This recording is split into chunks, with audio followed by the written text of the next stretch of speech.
What's going on, y'all? It's your boy BDaMan of the Bad Boys Podcast. As always, we coming at y'all with some fresh takes on the past week of wrestling. As always, I got my boy Mike Beasley, right hand man. Yeah. Got our bro Unk in the house once again, Remy, Evil Kermit. Got my boy Joe G from the mean streets of New York, and our boy Nick, who shall return, my boy Gator Nick Khan, as we call him. He'll be in and out. Yeah. Okay, no difficulties again. This is Nicholas. Yes, sir. Hey, perfect timing. I was just introducing you, my boy Gator Nick Khan in the house. All right. What's going on? Yeah, because beware, I might experience some difficulties on the podcast, so we'll see how it goes. It's all good. It's all good. How we feeling? It's a beautiful Sunday. Yes, sir. It's beautiful, my ass. It's snowy out here, man. Hey, we got a little snow here, but I got a little bit of snow. It's very sunny outside. Sunny and cool. Man, get the shit away from New York, please. Yeah, just the part of Louisiana weather. Who wants it? All right. Well, Mike, let's take it away when we're down in Raw. All right, we're going to start off with Monday Night Raw. So the show opened up with a segment between the Usos and the Vision. The Usos came out, they came out to Jay's music again because they're not a real tag team. It's Jay Uso and his sidekick. And pretty much, they ended up getting the women's division by the Vision. So what did we think about this opening segment? It did lead to a match as well. I feel like it was forced. I agree. It is forced. Like, when was the last time the Usos and the Vision did anything? Absolutely nothing. That's my opinion. Right. So it's like, why is this happening? And here's the thing, and I'm not trying to throw any shade toward LA Knight. I like seeing my boy LA Knight out there getting the matches in. Yeah. But at the same time, why is this a thing? Yeah. I'll tell y'all, for me, and I mentioned it to y'all in the group chat, it feels like for the past year, I've seen Jay Uso, LA Knight, The Vision, every single week on Raw, and I am getting tired of it. It doesn't feel fresh. So long. What's the end game? That's my question. What is the end game? I agree. Yeah, it doesn't. I agree. Because I feel like it's not that fresh. I mean, this is so repetitive. Like, can we think of something else besides these tag teams? Okay. What I want to say is, like, the Vision has had a powerhouse tag team the entire time since its inception. Yep. And have never gone after the belts. Yep. And now it's a little too late. This is my opinion, because now we had Seth Rollins went down with injury, and then they had the Vision turn on Seth Rollins. Now Braun Breaker is down with injury. So who are you gonna have? You're gonna have Logan Paul and Theory. Austin Theory go after the tag titles. I'll tell you where it's headed. We're gonna get the Vision versus Bad Bunny, LA Knight, and Seth Rollins. That's where I think it's heading towards right now. Bad Bunny, LA Knight, and Seth Rollins against the Vision. Yeah, Braun is still out. I don't think that's gonna happen. Yeah, I don't see that. I don't see that happening. I could see a one-on-one with Bad Bunny and Logan Paul. Yeah, I see that. I definitely see that because Logan Paul. Do you think Paul's ready to lead a match though? That's my thing. Because he would have to lead. Paul has led matches before. Yeah. I mean, you good, Nick? It doesn't have to be a long match or anything. Right. It can be that would be more of a celebrity match with two celebrities who just happen to be good in the ring. It's not going to have to be Logan Paul leading some 20-minute 5-star Dave Meltzer classic or anything like that. It could be something. It'll be more spots than anything, I believe. And I think both guys are good enough to pull something like that off. If anything, the referee would have to be the one leading the match. That does happen sometimes. Yeah, that's true. Right. It would be expected. Yeah, it does. I guess. Yeah, that's possible too. And to be fair, I don't like to take away from Logan Paul's skill. I think he'll be fine in a match with Bad Bunny because Bad Bunny is no slouch. It's No. not like he gets in the ring and botches. No, he works hard. Yes, he does. So I feel as though that would be a good match. I don't care for Logan Paul. I have my own issues with him outside of wrestling. Yeah. Right. I think all of us do, honestly. Yeah. Right. So I ain't saying that match won't be good. It will be good, but I think that's a match that's coming. If the rumors are true about Bad Bunny coming back after this tour is over, I feel as though that's gonna be where it ends up at. Bad Bunny versus Logan Paul. And Logan Paul's gonna drop another big match because he ain't won a big match yet. You know, if you look at Bad Bunny, there's an opening for it too. Like they can make it work. Mm-hmm. He could have an issue with how bad, but they could rope the whole Super Bowl thing in. Yeah, because they actually planted seeds for it the weekend of the Super Bowl. They caught Logan Paul on camera. Yeah. Saying, he said, "Oh, I'm not interested." Saying he declared he was not watching the Super Bowl halftime show. So there, he done started some shit that he didn't even need to start. Yeah. So that's what told me that the rumors might be true that Bad Bunny might be pulling back up. And I'm like, okay, cool. And if they want to do that, I think no better place in Vegas, to be honest. I would get the ball rolling. If that's something they can do for Vegas, that's a money match. That's a money match. That's Vegas. Yeah. If you gonna give him a WrestleMania match, give him that one. Yep. So how did y'all feel about the match itself? Which two members of the Division was it? It was for sure. It was three of them. It was three of them.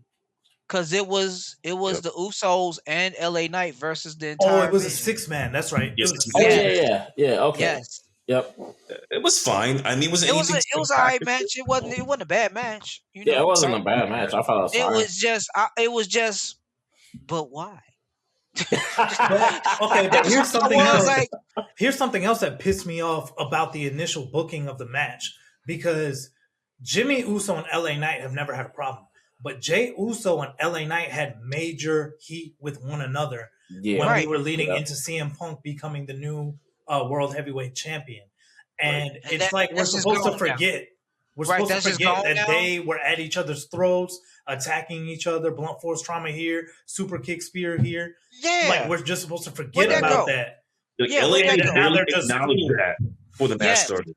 Barely. Yeah. He barely acknowledged it. Mm-hmm. He mentioned it kind of, sort of, when he was making the match. Right. When he was like, me and these guys barely got along or whatever. I know y'all don't. I know we ain't friends like that no more. But we here. That's how he did it. I'm like, okay, that's how we gonna sweep this under the rug. Not the most exciting booking in the world. So that's why I was like, again, but why? Yeah, it was almost like I felt like my intelligence gets insulted almost on a week-to-week basis. I feel like it gets insulted because they just want us to forget about stuff from just a few months ago.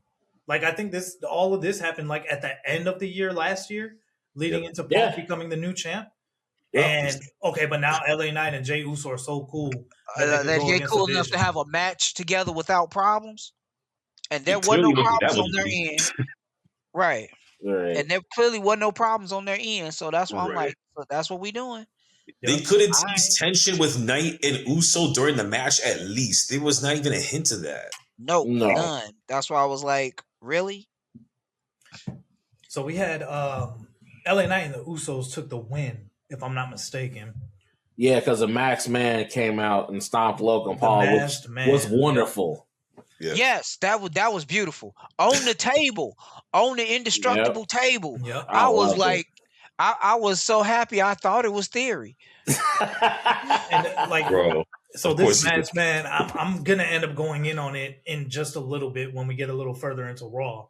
But please reveal whoever the fuck this is within the next couple weeks. Like, do it at Chamber or something, because this is starting to get ridiculous. And the body shape of this guy looks like Waller. And if it ends up being Waller, I'm gonna be pissed. Also, I'm telling you, this is starting to look like the dude in the mask from AEW from a couple years ago, from when MJF returned. Oh, the Devil storyline, which I don't even. Oh God! Yeah. It's starting to. Tell me I'm wrong. They took a year to reveal that, almost. I think. Right, and the reveal was pure ass too. The birth will let it cook. I was just happy he beat up Max. He beat up Max Caster and them. That's all I was happy about. If this ends up being, we already don't have a reason as to why Austin Theory is part of the Vision. There's we have no. Other than the fact he helped them. Other than the fact he helped them out, them 2 or 3 times. He was the masked man. He's been a body sadly at this point. I thought he would be more with them, but so far he hasn't been, and he's just there. Do we have a reason why Logan Paul is with them? No. Another thing, why is Logan Paul with them? Well, not an official reason. I think it chalked up the them jumping Punk, and he helped, right? Yeah, I think that was pretty much the gist. I think they kind of bullshitted the reason, but no official reason. I mean, he got more of a reason than Theory. Like, at this point, they could give me something stupid just that logically makes sense. Just say that Paul Heyman is the one that recruited these guys. And, just give me something. Y'all just haven't given me anything. No reason at all. He saw potential in them or something. That's something. He didn't see that. But the thing is, even if they give us the reason, then I got to go back to when Logan Paul actually tried to trade barbs with Heyman on the mic, and I'm like, I'm not recruiting you. If I'm Heyman, and this dude tried to go one-on-one with me on the mic. Was that during his when he was going against Roman, when Roman was the tribal chief? So. Yeah, I'm pretty sure. I think that so. time, yep. And I'm like, I'm not recruiting you. Ugh. Does that make sense? That was that whole during that time when y'all remember when Sami Zayn was like and you're the biggest number 2 on the bottom of the tribal chief. Oh yeah. Right. Yeah. That was funny. All right, y'all. So, moving past the Usos and the Vision, we had a random crate show up in the back. Oh, Danhausen, who is ready for Danhausen? Okay, delivered to WWE. I have to ask Joe. Why do you think it's Danhausen? I don't have a problem with it being Danhausen, but what makes you think it is? Y'all know who I am. The world's listening to you, so make it good. Somebody said it on Twitter. In my heart, it's Danhausen. If it's there's no way it's Danhausen. I don't think it's Danhausen because we never heard anything with Danhausen lately so far. Some say it might be Chris Jericho, so we don't know. Danhausen is not that big of a name to be revealed at a big PLE on the road to WrestleMania. I'm sorry. Right. He's just not. This is the most WWE thing to do. It is Danhausen. I am calling my shot. No, it's more likely to be Royce Keys than it is Danhausen. But Royce Keys is already. Why you think of Royce Keys in there? And he's even been on Stephanie's podcast. Yes. So that's not a surprise. Yeah. But he hasn't debuted on TV yet. That's why I'm thinking. But the thing is, if we already know he's there, why the box? Yeah, the fan base don't exist now. But they might be trying to go for a surprise thing with him because he hasn't debuted on TV yet. Looking for a unique way. If those are my choices, I'm choosing Danhausen. And then you know what? Yeah, I'm stuck between Danhausen or Jericho. I don't want it to be Jericho. No. I want it to be Danhausen. If it's Jericho, like I said, those are my choices. If it's Jericho, I'm doing a Peter Griffin in the theater. Done. And I'm walking out. I may not come back until after WrestleMania. I don't think it's I might be right behind you. Right. I don't think it's either one. I don't think it's Danhausen or Jericho. And if it is, man, I'm ripping my TV off the wall. Okay, who else we never heard of who's from AEW? That's what I've been thinking. I don't even know that it's going to be somebody from AEW. It could just be a big return. Who's on the market? That's another question. Yeah. It better not be AJ Styles under another name. Oh no! No! That would be so stupid. No, it's not gonna be that. I'm tripping. I ain't serious about that. I still do think it's Royce Keys, though. The way that the box is going in between shows, similar to Obafemi right now is going between shows. Does anyone else think it's stupid how they're shipping somebody around in a box for 2 weeks? Yes. Yeah. How does that work? I agreed with you when you said that on Monday. I'm like, you're right. That is. I'm like, you really got this doesn't make any sense at all. It don't. So what's in this box? Something like, what the fuck? How does this work? And then we're instantly assuming that it's going to be a male wrestler. It could be. We're waiting to see what's going to happen with Jade and the women's WWE championship. So it could be something to throw something in the loop over there. There's no telling at this point. It could be Bianca. I don't think WWE has lied about Seth Rollins' injury already. Yeah, but they didn't show us an open wound. Her Instagram that thing was it's gnarly. Yeah, because that's why I put the warning the other day. I'm like, don't go to that slide without this warning. Because they even warned you in the slide. Like it's right before that slide. It's a warning. I'm like, it can't be that. Oh no, it got me.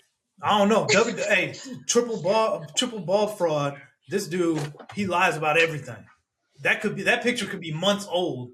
And she's ready to go. It's possible. I don't think so. Twice? Hold on. It could be.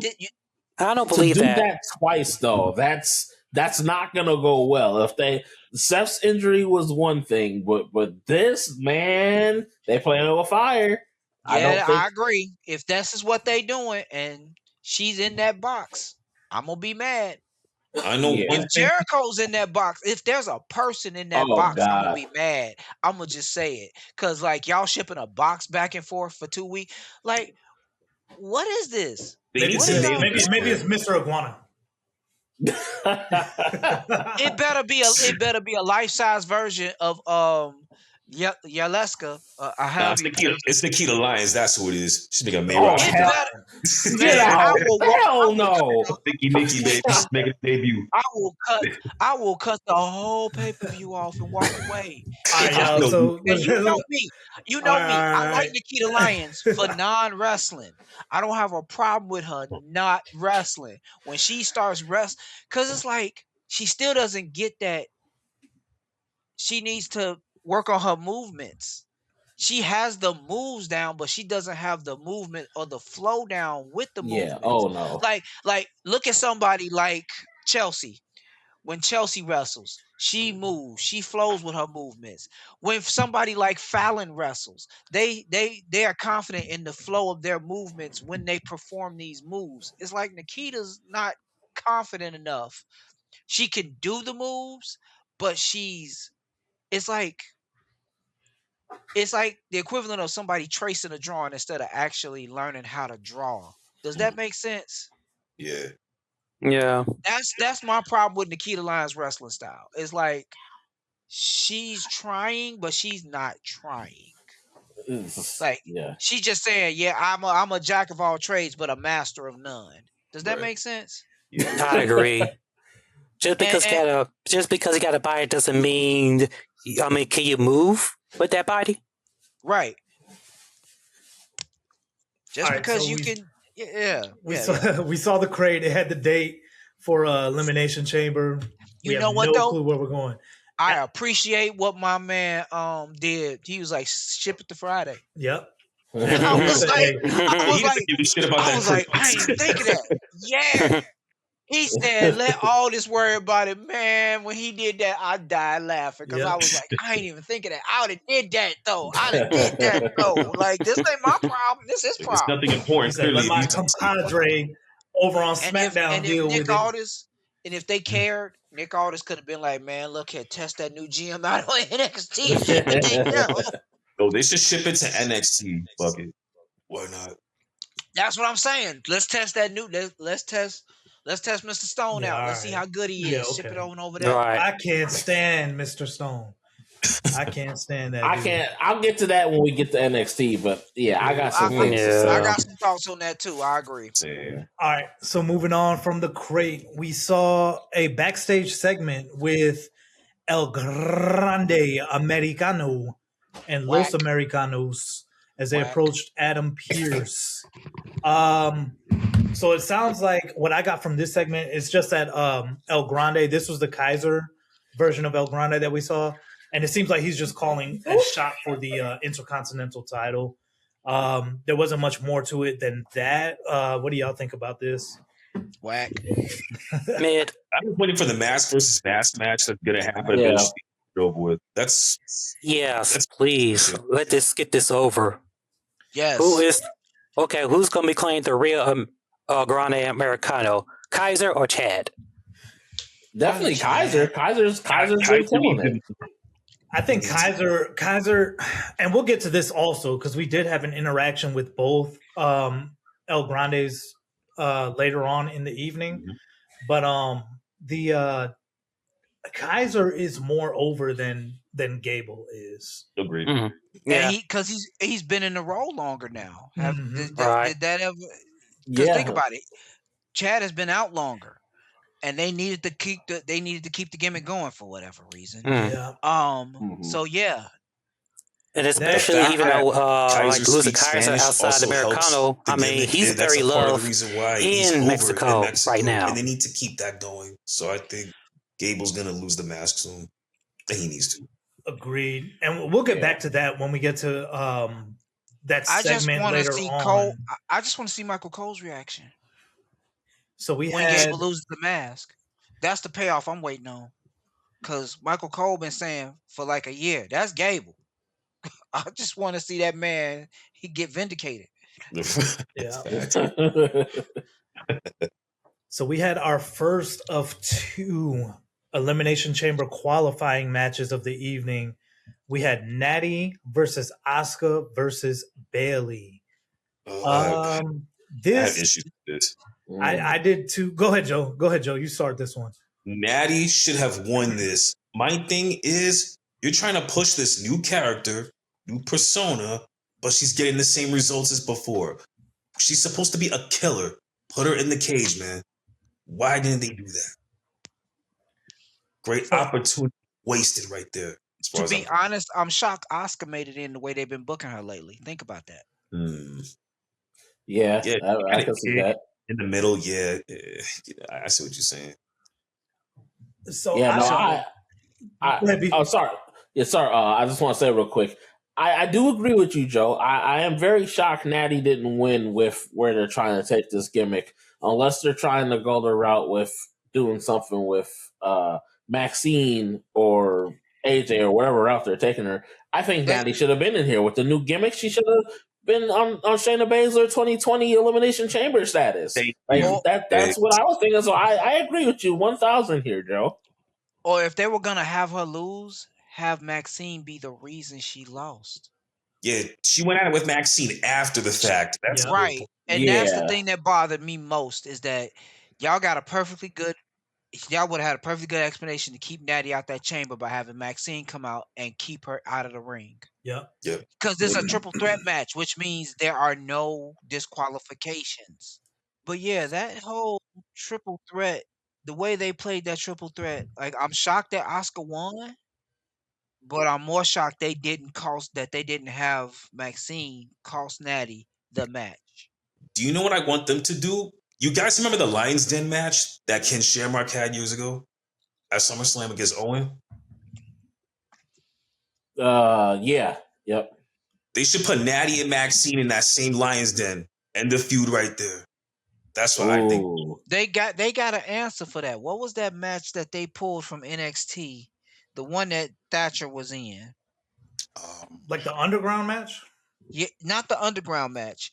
Riddle was in it with Seth. Versus Seth. That match. Put them in that match. That's another option. Yeah, something different. Yeah, I think that was supposed to be a version of the Lions Den. Let me look that up. Yeah. Put them in that match, and let's see how. That'll toughen Maxine up. She might not win. She was training her too. So it makes sense to put them in that cage. I do. I think Fight that Pit. Fight Pit is what it was called. Fight Pit. Yeah. Thank you. Yeah. Yes, definitely. Yeah. I think that well, shoot, that the feud has barely started yet, though. We're already calling for the final match. Look here. This you know how WWE will do with a feud.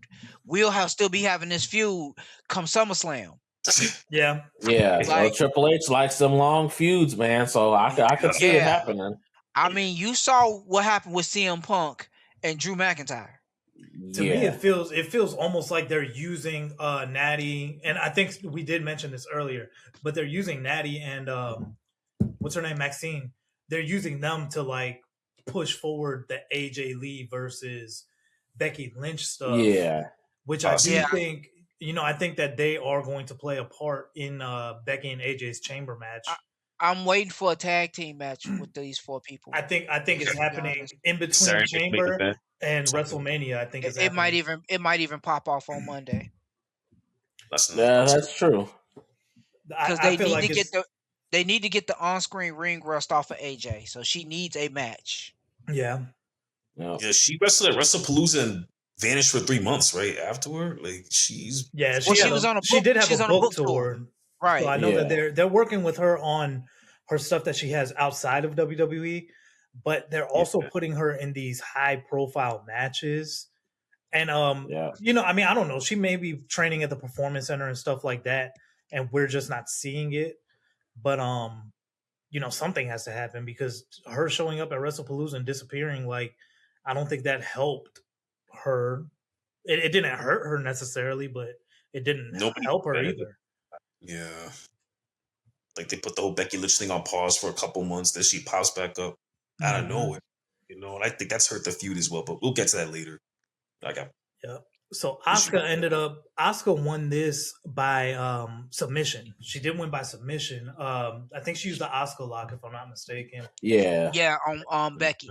Now, here's my thing with this. Okay, it seems like we know where Natty is heading. Asuka is, of course, heading to the Chamber. But Bayley has been misused for months, I think. And she has vocalized it in her promos. Yeah, she has. Yeah. That speaks more on creative's lack of what to do with her than anything, and it's getting on my nerves. And I was just reading a quote. She's stuck. Like, they don't know what to do. Yeah. And I was just reading a quote just within the past week of Bayley just saying, just like kind of talking about the possibility of missing this year's WrestleMania on top of not being at last year's WrestleMania. And it seems like the frustrations are definitely adding up for her, and I don't blame her.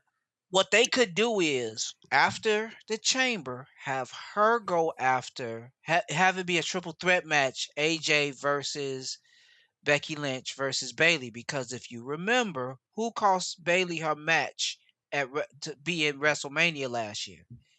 Wasn't it Becky? It was. Yep. And she feeling like she missed that WrestleMania last year.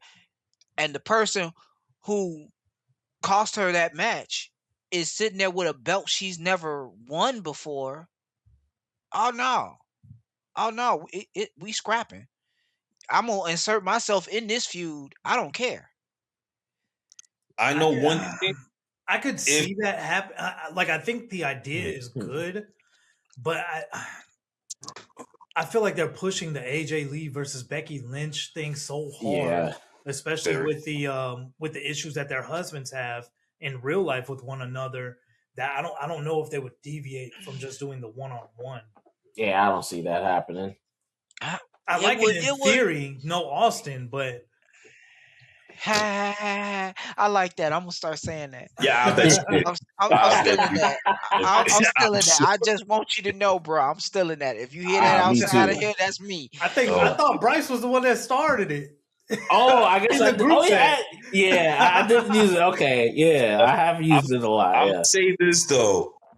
It won't shock me at this rate if Bayley does leave and bounces to AEW. Because as far as I'm concerned right now, she's stuck in nowhere land as is. Get a fresh start somewhere else.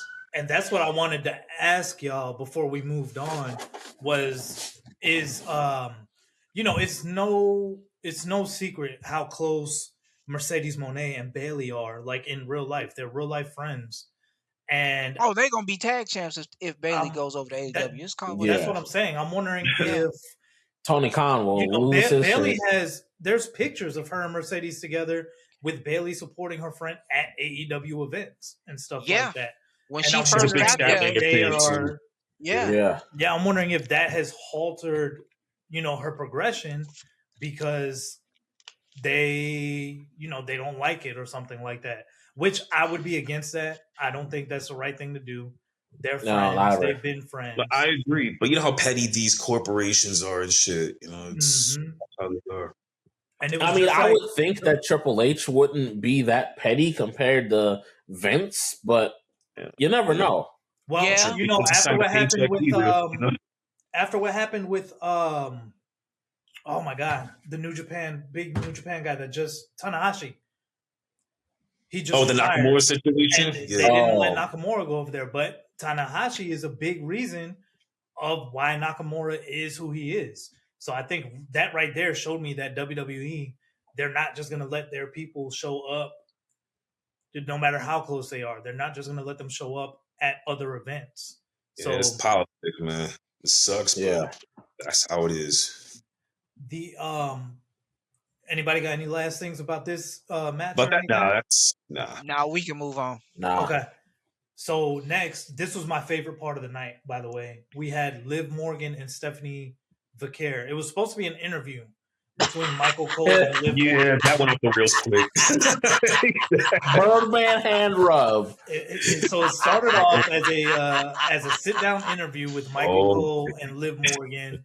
Dominic Mysterio was there at Liv Morgan's side, like the little bitch that he is.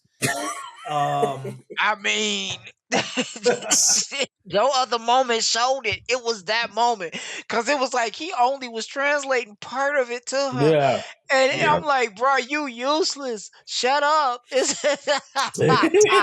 they even get the interview fully started before Stephanie showed up? Nope, not really. I think Michael Cole asked her one question, and she was in the middle of that BS answer about how it didn't how this has been the culmination of 10 years, and then Stephanie Vaquer just slid on that couch and just went off, and I was like, what? Yeah, I think Liv was complaining, saying that everybody was trying to rush her to make a decision. Yeah, right before Stephanie popped up, and Stephanie popped up. I think Bryce and Joe. I think y'all both sent us some translations of what Stephanie actually said. Yep. Her promo was entirely in Spanish. Yep. Yes, and that shit was beautiful, man. I didn't even know, man. Whoo. And I know I was able. I don't speak fluent Spanish, but I knew enough to where I could kind of catch the gist of what she was saying. And I tried to do like a quick matched what we saw on Twitter. You nailed it. Yeah. So essentially, for anybody who's watching that doesn't know what Stephanie said, essentially what she told Liv Morgan was that Liv Morgan has had everything handed to her. She's been with WWE for her entire career. She doesn't know what hard work is. Stephanie started off, which she did get some backlash for this, what I'm about to say, but Stephanie said that she started off in Chile, where she's from, and that they didn't have professional wrestling. It wasn't big over there. Somebody got upset that she said that because I guess they do have professional wrestling over there. I don't know. I'm ignorant to that. So I don't know. At the time she was coming up, they didn't really have wrestling there. That's what she was trying to say. At that time, they didn't really have it. But she apologized for that and mentioned that. Just corrected herself. Oh, so there is a professional wrestling presence there now? Yeah, when she first started, there wasn't much wrestling there. That's what she was trying to say. Okay. No, but I'm saying they got upset because there is pro wrestling there now, though. Yeah, it's more prevalent there now than basically they didn't get the context of what she was talking about, which I don't see how they couldn't get that, because honestly, if it wasn't there when she started, but it's there now, she wasn't talking about now. She was talking about when she started. Exactly. Figure that out. Why are you getting upset? That's a lack of context on your part. Like she knows what she's talking about. It wasn't like that when she was coming up. So shut up. That's just me though. Right. So it led on to Stephanie ultimately saying that if Liv chose her as her WrestleMania opponent, that she's gonna lose. She said that she's going to lose. So what? I don't know. What's everybody's thoughts on this segment? And I know there's a lot of backlash, especially with everything going on in the country today. People are upset that the promo was in Spanish, but that is Stephanie's first language. I don't care. I think this is heading towards a Liv face turn at some point, and they're gonna lean. I think they're gonna lean into the fact when Steph said, "Oh, you've had everything given to you in the last 10 years." Like, she was basically shrugging off the hard work Liv has put in, and I think that upset Liv, and they're gonna play into that as Liv tells her story, and that's gonna lead to. I disagree. I don't think it's leading to a Liv face turn. I don't either. I see what you're saying. That's where perception is going to be the key. I don't think she was necessarily shrugging off what Liv did more than showing what she's gone through to get to the dance herself. I don't think it was shrugging this off. It was showing that, she feels that she worked harder to get there. And that's where they'll get sympathy for Liv, potentially, because she doesn't know Liv's story at the end of the day. A lot of us don't. And this will be a time for Liv to detail that to the audience. And I think people will get behind her more. Theoretically. Well, I mean, they technically have highlighted her story. Yeah, we know she worked we know she worked at Hooters before she started wrestling. What do you mean? That's common knowledge. That's why I said she talked about them wings. Like, I was like, man, look, she said Hooters wings trash. That's what that was. Because she was crying later. That's what cracked me up. Like, she was crying. Like, she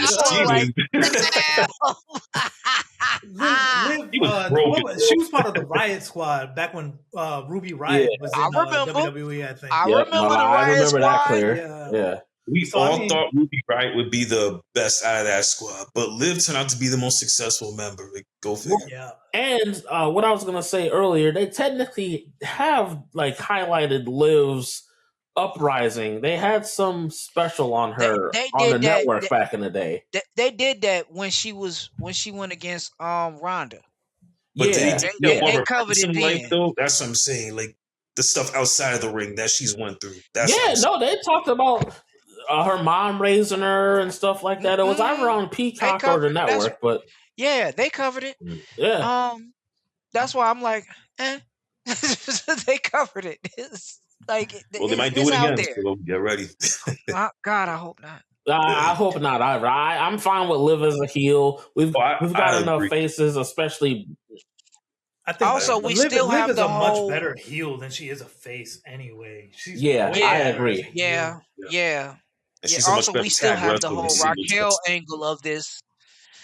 I think Liv is good as a singles wrestler. She's decent. But the crop of talent that WWE has signed in their women's division is just, they're head and shoulders above what Liv can bring in the ring. Yeah. Which is why if she beats Stephanie Vaquer, I'm not agreeing with that. If Liv wins at Mania, period, I'm going to be disappointed. Right. They have to. I'm sorry. They have to have Raquel hit her with a 5 Tiana bomb. I think Liv is winning. Oh God, no. Well, see, and unfortunately, I think you're right. But I'm mad because I know it's going to be horrible. The only way, and I would imagine they do this, especially after WrestleMania. The only way I'd be fine with it is if someone like Raquel or whoever who's of that status or higher faces Liv and takes the title. That's the only way I'll be happy. Well, once we get to SmackDown, I'll explain. And I know, Bryce, me and you talked about this week ago. At Backlash. There's a big reason that I now think for sure that Liv Morgan is going to beat Stephanie Vaquer, and it has to do with something that happened on SmackDown, though. Okay. And, we'll touch base with it when we get to SmackDown. Anybody last thing about Liv and Stephanie? It's still funny. I'm done. It's still hilarious. I agree with you. Yeah, I agree. That's up there with that Oscar versus EO promo in the middle of the ring where it was all in Spanish. Oh yeah, And that was she great. she ended it off with bitch. It was you said all in Spanish. They speak Japanese. I mean, I'm sorry, not Japanese. Oh God! You right. Those are Japanese women. But you're right. My point is, I love it when they do these promos in different languages and we don't know what's going on. Well, all we know is the tone shift. That's what I want to see more of. And it's just me. I'm like, I don't have to understand a word you're saying, but the tone just shifted, and I'm cool with that. Hey, I agree though, because I love me a good Japanese promo from Shinsuke. Give me a Japanese promo on Shinsuke. You ain't got to translate. You don't have. I can read the translation later. Yes. Yeah, exactly. When Shinsuke's in his bag and he's speaking his native tongue, I be scared. Yep. Yeah, same with Oscar. I be scared, but listening like, oh, she cutting the promo in Japanese, and Oscar got that aggressive Japanese. Yeah, so she's hitting the. I'm like, okay, I'm listening. I'm alert. That's why when her and EO went back and forth that one time, and I was like, man, because they both got that in them, like that like you said, that aggressive Japanese tone, man. And then EO just said, bitch. Wait, what? So good. That's why I'm like, we need more of those. And they gave us that with the Stephanie Fakir promo. And I was like, I don't care what she said, the way she said it, she just put her boot on your neck, Liv. You have no comeback for this. Nothing. Don't even. I'm glad they didn't let her say nothing behind that. I can't wait for that.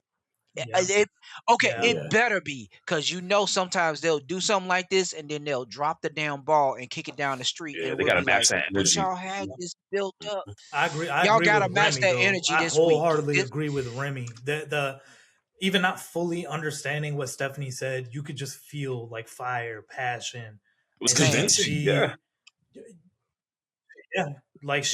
was.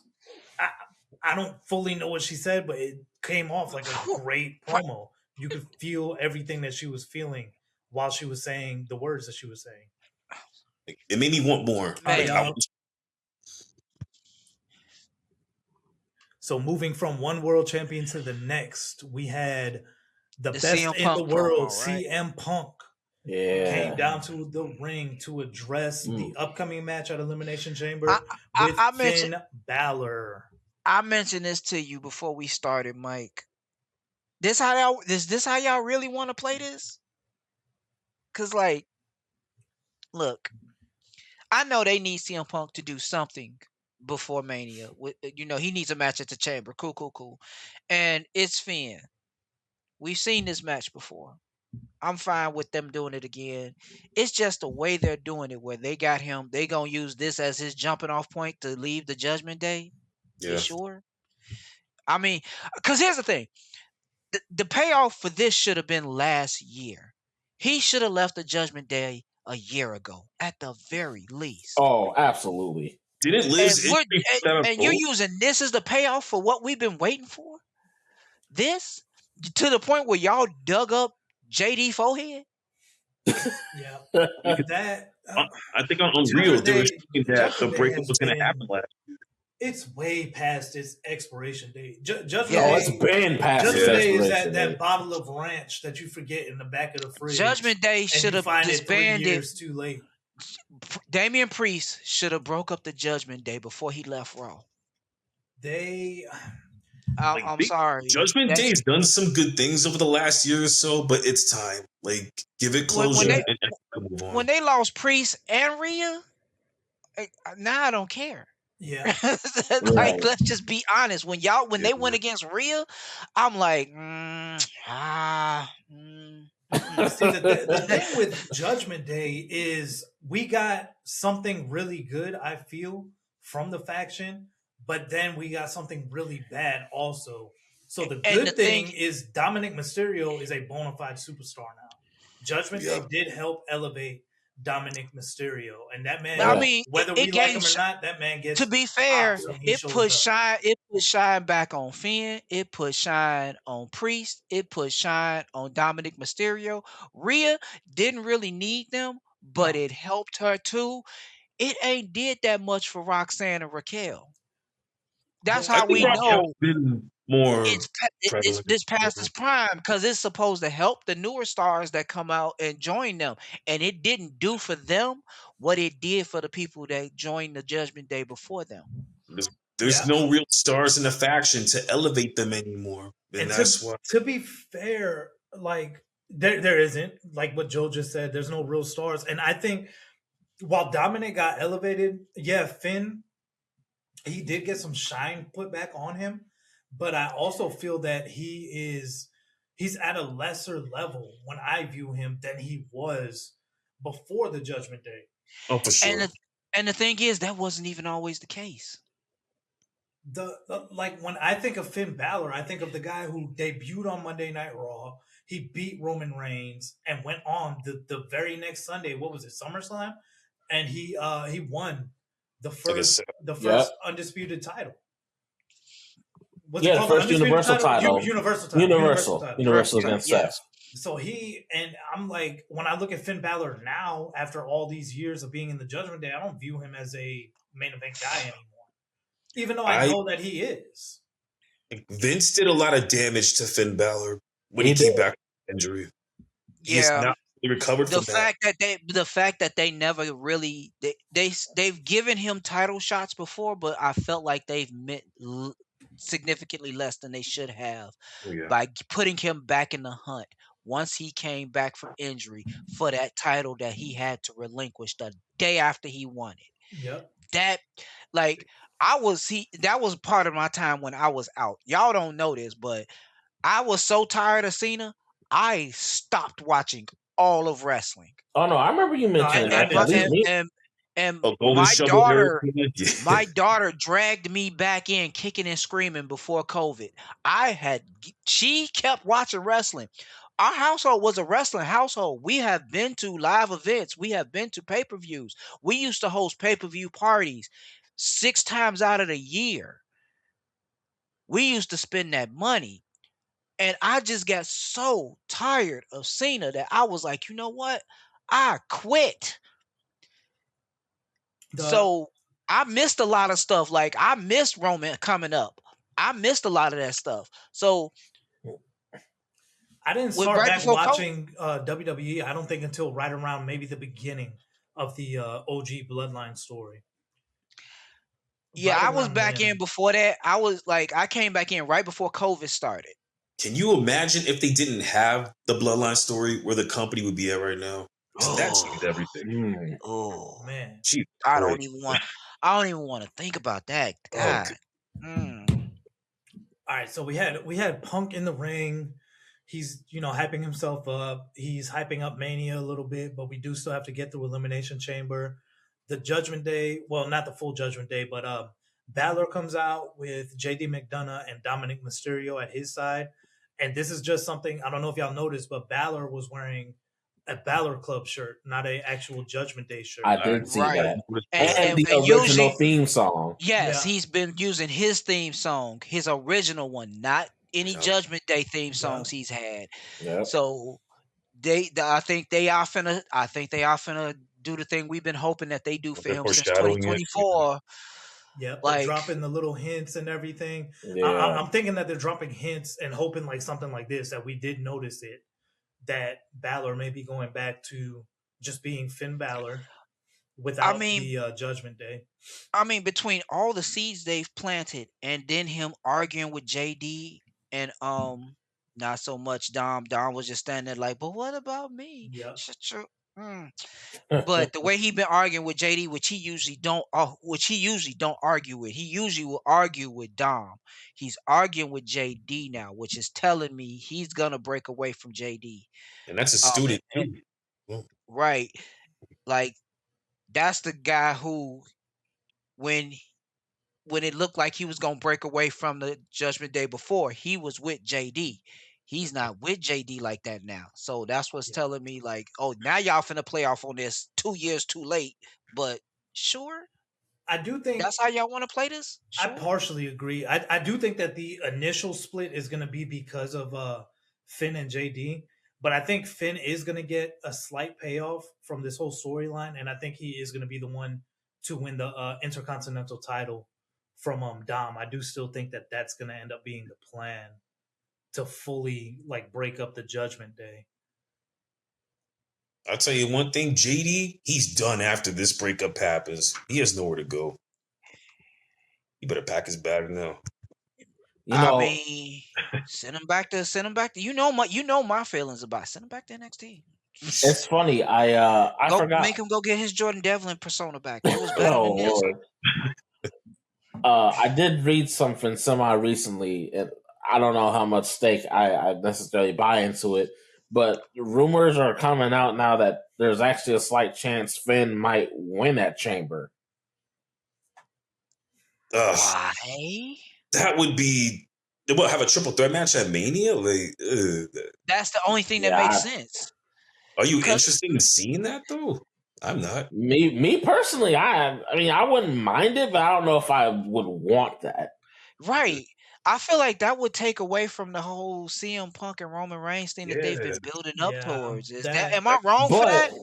But to play devil's advocate, the fact that Finn was not happy with the fact that he got kind of overlooked by Punk with the Roman shit, and Roman's reaction about that, they could kind of draw from that if they were wanting to put Finn in it.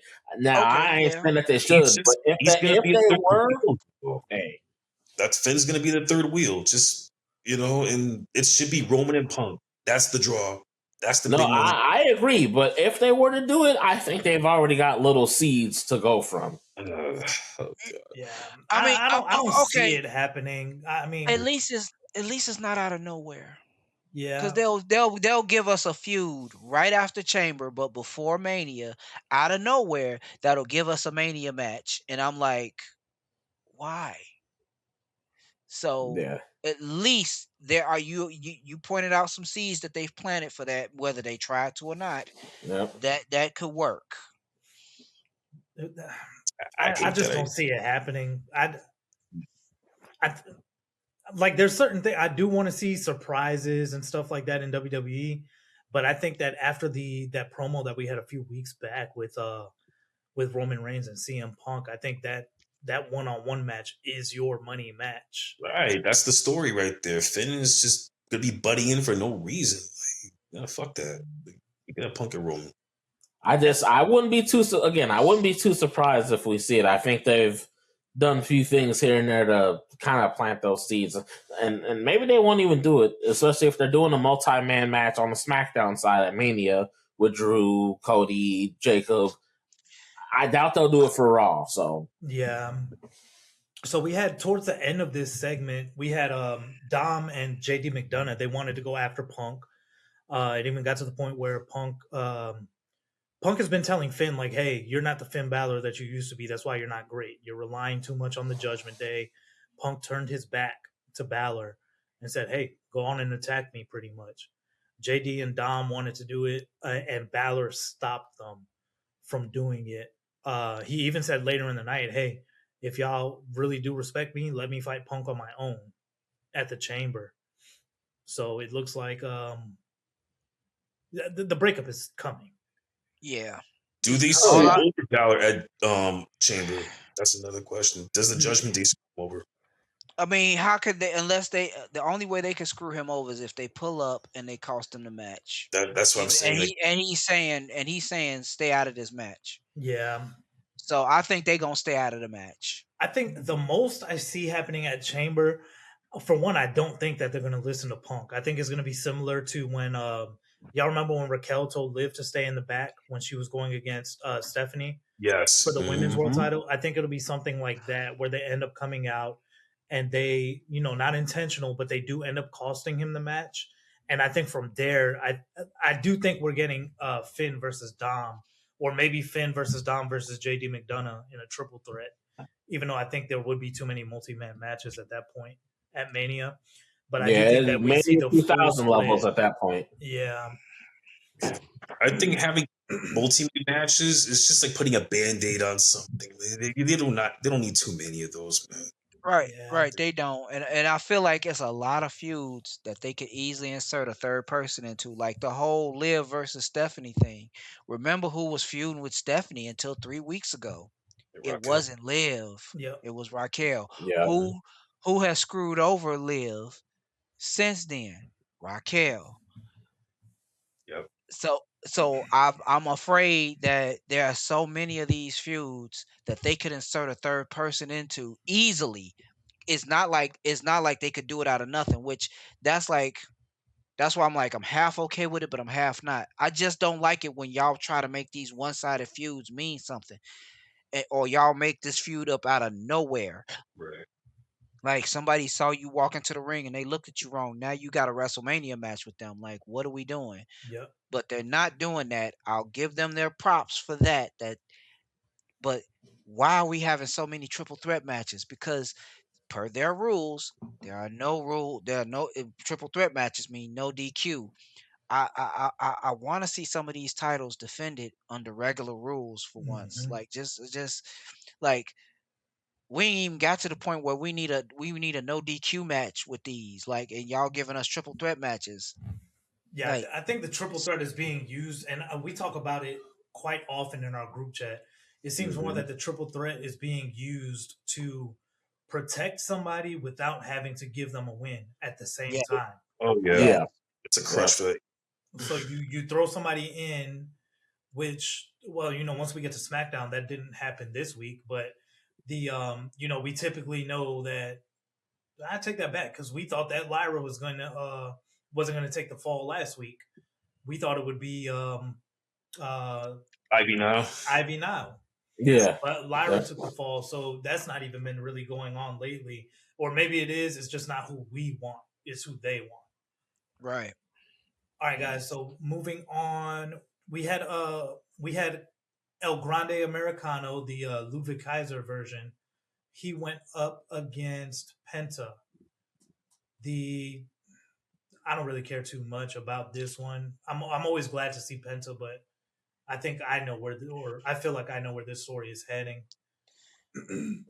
But this is for the number one contendership for the Intercontinental title. The winner gets to face Dom at a down the line. That's what they said during the match. They never I'm like, they never said what you when mean down the line? Like, this could be a chamber match. What are we? What? Right. Huh? Yeah, Chamber is only going to be a 4-card show again. Every time they do those longer matches, we already for sure are going to have, who is it? CM Punk and Finn Balor. Then we'll have 2 chamber matches that are probably going to be close to an hour apiece. Yep. And then they'll have room for one more. But I'm thinking, no, I'm sorry, it's going to be AJ Lee versus Becky Lynch. Oh, I think that's it. I think that's the card right there. And then you got to fit in the box segment and all that too. So that's going to take up all the time. Yeah. So I don't see it. What do we have in between Chamber and Mania? Is there a Saturday night main event? Yeah. Yeah. I could see maybe it happening there. Agreed. Yep. I think the biggest thing that happened during this match was the original El Grande, Chad Gable. He saved Penta from getting hit with that what is it, like a plate that they put in the mask or something like that? Metal plate. Yeah. Metal plate. Yep. He one of the 2 Los Americanos, they were about to hand the plate to Ludwig Kaiser, and the original dragged him under the ring to prevent that from happening, and then he ended up attacking the Ludwig Kaiser version. Yeah. I think it was last week when we did this. I think Joe, you were saying that you could see them doing this match at Triple Mania. Yeah, I think it has to happen. Mm-hmm. I think it's going to be WrestleMania. Really? Mania match, not bad. I mean, only one match has been announced, so maybe it's possible. The only reason I think it happens on WrestleMania is because most of everything that's taking place is happening on Raw. Yeah, I mean they just did something back on this past Saturday's AAA briefly. I think if I'm thinking of it correctly, where OG Grande, Gable Grande attacks Ludwig Grande because Ludwig Grande came to save Dominic from Omos and Vikingo. I know, Joe, you and I were watching. So it seems like they're kind of still trying to keep the Battle of the Grandes going in AAA. So I mean, I almost want to say they might try to do it at both Triple Mania and WrestleMania. They might try to squeeze it out of both. So now I'm kind of confused because on AAA, the last one, I didn't get to see the episode last night, but I saw last week's, and I know that the newer version of El Grande, he is like aligned with Dominic, right? Yeah. And Dominic he's the AAA Mega Champion. But over here on Raw, he wants to go after Dominic's Intercontinental title. So it's like the I guess the two Grandes beefing with one another is carrying over between both shows, but maybe over here on Raw, they don't expect everybody to watch AAA, so we don't know that there's a loose alliance between. It's a weird dynamic with Grande 2.0. Like I haven't seen anything quite like this, honestly. It's weird. It's been, how do I say it? I lost my train of thought, but I think it should happen at Triple Mania though, but we'll see where it goes, man. I don't know. I just feel with so much of it taking place on Raw that it's gonna happen at WrestleMania. But I don't know. Or maybe it does happen at Mania, and whoever wins that match, not only do they get to keep their mask, but they get to face Dom for the Mega Championship at Triple Mania or something like that. Possible. Wait, doesn't Dom have a match coming up on AAA where if he loses, he can't come he leaves back? AAA forever if he loses to Vikingo. That was last night. Yep. Okay. Is it for the title? Yeah, it is. So Dom is putting his AAA career on the line, the world title on the line. Right. What does Vikingo have? He has nothing to lose. That's pretty much. That's pretty. He gets a free bottle of cologne from Almost. I don't know what you want me to say, man. I don't make rules. That's a ridiculous stipulation. If Vikingo has nothing to give up. Yeah, Dom shouldn't even agree to that personally, but you know how wrestling goes. He'll be okay. Yeah. When does that match stay? When is that match supposed to happen? Mania, but what's that? Yo, Bryce, was that event called? Do you remember? Oh God. Damn, it's on the tip of my tongue, but I can't remember it. I forgot how they pronounce it, but I know it's not Triple Mania. That I do know. Yeah. Is it coming up soon? I would think so. Yeah, I think. Wait, you checking it right now? Yeah. Okay. That's a crazy stipulation when you really think about it. And if Dom loses, it's just that they probably use Dom to help get AAA on the map for American fans, and then they they're gonna have him full time back in WWE. I mean, this whole week was full of crazy stipulations. Look at Hangman. Oh, we get to that later though. Vikingo can no longer challenge Dom for the AAA Mega title if he loses. Okay. That's what he gives up. What about that? Yeah, and it's at Raid the Reyes on March 14th. Okay. March 14th. Yeah. Is that going to be available on YouTube? I would imagine. I may check that one out. So if that's the case, I do see. They saying that's gonna be on. This is weird. They saying that might be on ESPN. What? Why? What happened? That makes no sense. Well, I mean, they're owned by WWE, so it's and if it's a technically a WWE product, right? And a PLE at that. Yeah. So it's gonna be on ESPN. It's not 100% clear. Maybe they're just advertising the ESPN app because they're saying catch WWE action on the ESPN app, Peacock. It's weird because I'm reading this from YouTube, from WWE's YouTube channel, where they talk about basically in the AAA Mega Title no disqualification match, Vikingo will no longer be allowed to challenge Dominic Mysterio if he loses, though Dirty Dom will be forced to leave AAA forever if he loses. Okay, I think so. If that's the case, I think Vikingo loses because if it's just while Dom is the champion that he can't challenge, then... right. That means Dom will have to drop the belt eventually for him to go back after the belt. Yeah, because Dom was too big of a draw for them to just say I can't come here anymore. Like that business, it's stupid. Yeah. All right. Any last minute stuff about the Grandes? Nothing much there. They whack. Continue. So we already touched on that backstage segment. So we had AJ Lee come out to the ring to address the WWE Universe. She talked about her upcoming match with Becky Lynch at the Elimination Chamber for the Women's Intercontinental title. Did anything stand out to any of y'all? The only thing that stands out to me is they still have not been able to hook me into this feud. I'm sorry. I've been begging for them to sell this to me, and it's just not hitting with me, man. So I agree. I do agree. The thing that does have me somewhat hooked is I'm a big AJ Lee fan. I've always been a fan of hers. I didn't like when she left all those years ago, but she is back now. So I will watch, her when she's on my TV and everything like that. But I feel that they're more reliant on the hatred between Seth Rollins and CM Punk. Yes. And hoping that carryover will, agree. Take place. And I don't think it's doing what they want it to do. And the current iteration of Becky Lynch just cringe. Just super cringe, man. Yeah, I'm over it. I don't need to see I see enough of Trump in the news every damn day. Yep. I use wrestling to escape that. I don't need you bringing that energy here. Yeah.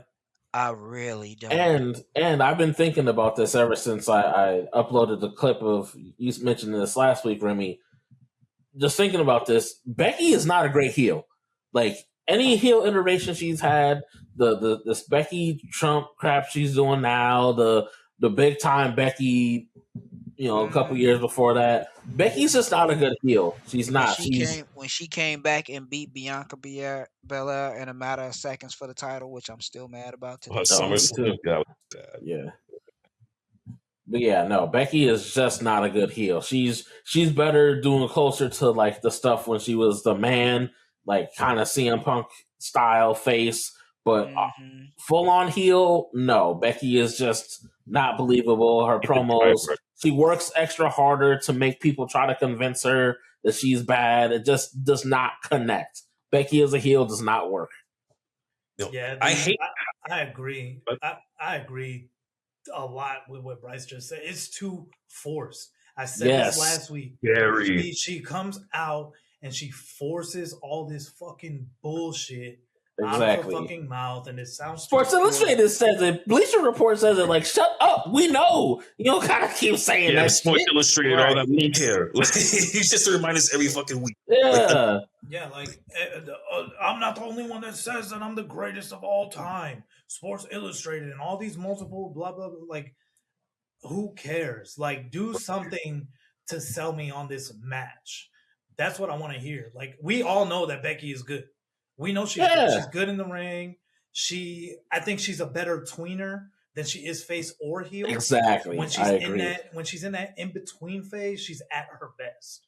When you don't fully know if she's a face or a heel. But this shit that she's doing here lately, it just seems too forced. I said it last week. It seems too forced, and it makes me not even want to watch her when she's talking. And the writing has been terrible. Like, how the title match came to be made no sense, right? Last week, Becky said, you have done nothing to deserve this title match, which I agree with. AJ then said, okay, I guess I'll go home. And then Becky's like, no, wait, okay, get the title match. Like, you're giving her a title match because she threatened to go home when you just sat there moments before and say you don't deserve it. That makes no fucking sense. Yeah, she let AJ Bugs Bunny her into a title shot, like straight up. Rating's been terrible. It's awful. Insulting my intelligence. They're solely relying on hatred, like almost real life hatred, to sell a story and everything like that.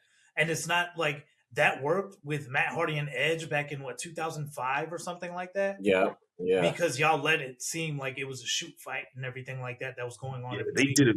That was great. Yeah. Right here, all you're doing is you're having Becky come out. They're not getting into any physical altercations. They're talking, and AJ Lee is still good on the mic. I do think that she's getting back to what she once was, but she's not bad by any means. And the Becky stuff is just forced. Like they're not doing much to sell me on the match. The only reason I'm still hooked is because I like AJ Lee. What I told Bryce, I think a few days ago, I don't think those two have any real chemistry on the mic at all. I'm not feeling it. Yeah, it is weird. And to your point, Joe, I think it's weird because they don't have that natural hatred, like to the, like we were just saying about obviously Punk and Seth having natural hatred. Becky and AJ don't really have that, and it's clear because the chemistry to try to hate each other is forced. Whereas if you actually have some genuine hatred for somebody, you can dig from a weird place and show that. These two don't have a lick of that. No. Right. And also, remember AJ Lee's initial run when we fell in love with her? She was the antithesis. What's the word? Antithesis. Antithesis. She was the antithesis to what women's wrestling was at that time. Yes, that was the Divas era. And now AJ Lee has returned, and we're in this era that she wanted the women's division to get to, where it's about in-ring skill, athleticism. It's not about having big titties and, blonde hair like it was when she initially joined the WWE.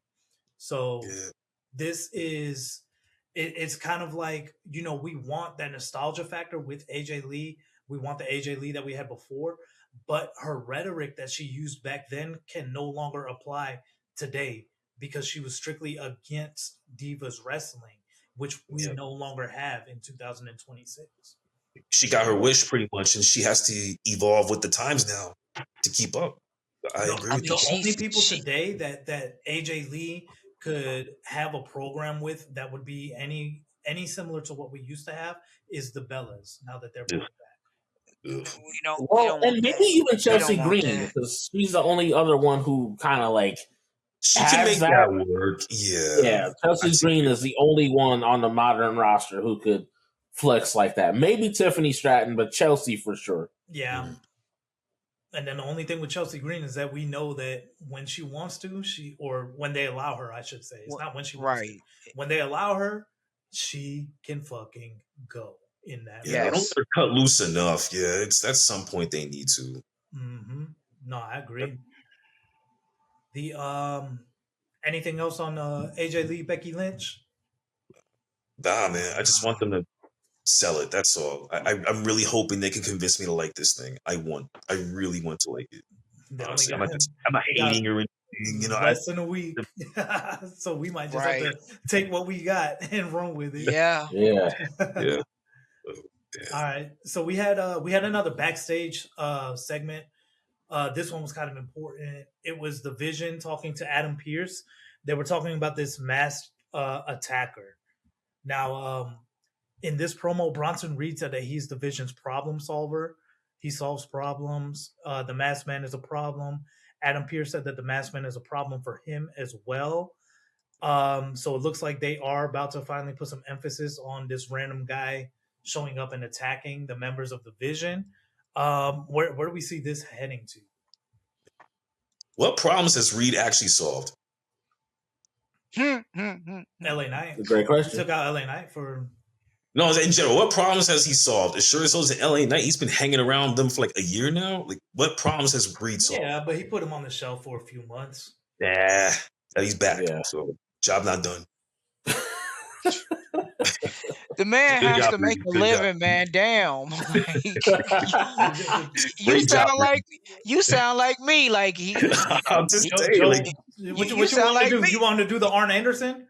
Right. You want to pull out the blicky? At least I get the job done. On the Ivan Drago tip, like if he dies, he dies. Like, calm down, bro. Man. It's wrestling. Damn. Please, look. I'm just saying he gets job of doing his job. But to your point, that is a very valid question. What problems has he actually solved? I mean, he did the same thing to Roman, and where Roman at? I mean, Roman Still back. Tribal Chief and throwing up the Roman's one. in the main event of me now. So. And did that man ever get his shoes back? Yeah, did he? I think he did. I think he did. I don't think he got all the pairs that he lost, but not all the he pairs. left with one pair of his shoes. I'm pretty sure he could buy more. I'm taking moon boots from dude if he did that to me, and I'm out for 2 months. No, but anyway, my point is, I agree with Joe. Like you a problem solver. Okay, what's 2 + 2? What you done did? Like, right? I agree. What are you going to do about this one? Because you can't catch him on foot. So I think they didn't go too deep with this segment. I do think that they need to reveal who this attacker is like sooner rather than later. Yeah, I agree. Get this over with. Yeah. And I think this also showed. So it looks like we're getting Bronson Reed as the leader of the Vision for the time being, and they're having to pivot because of Braun Breaker being injured right now.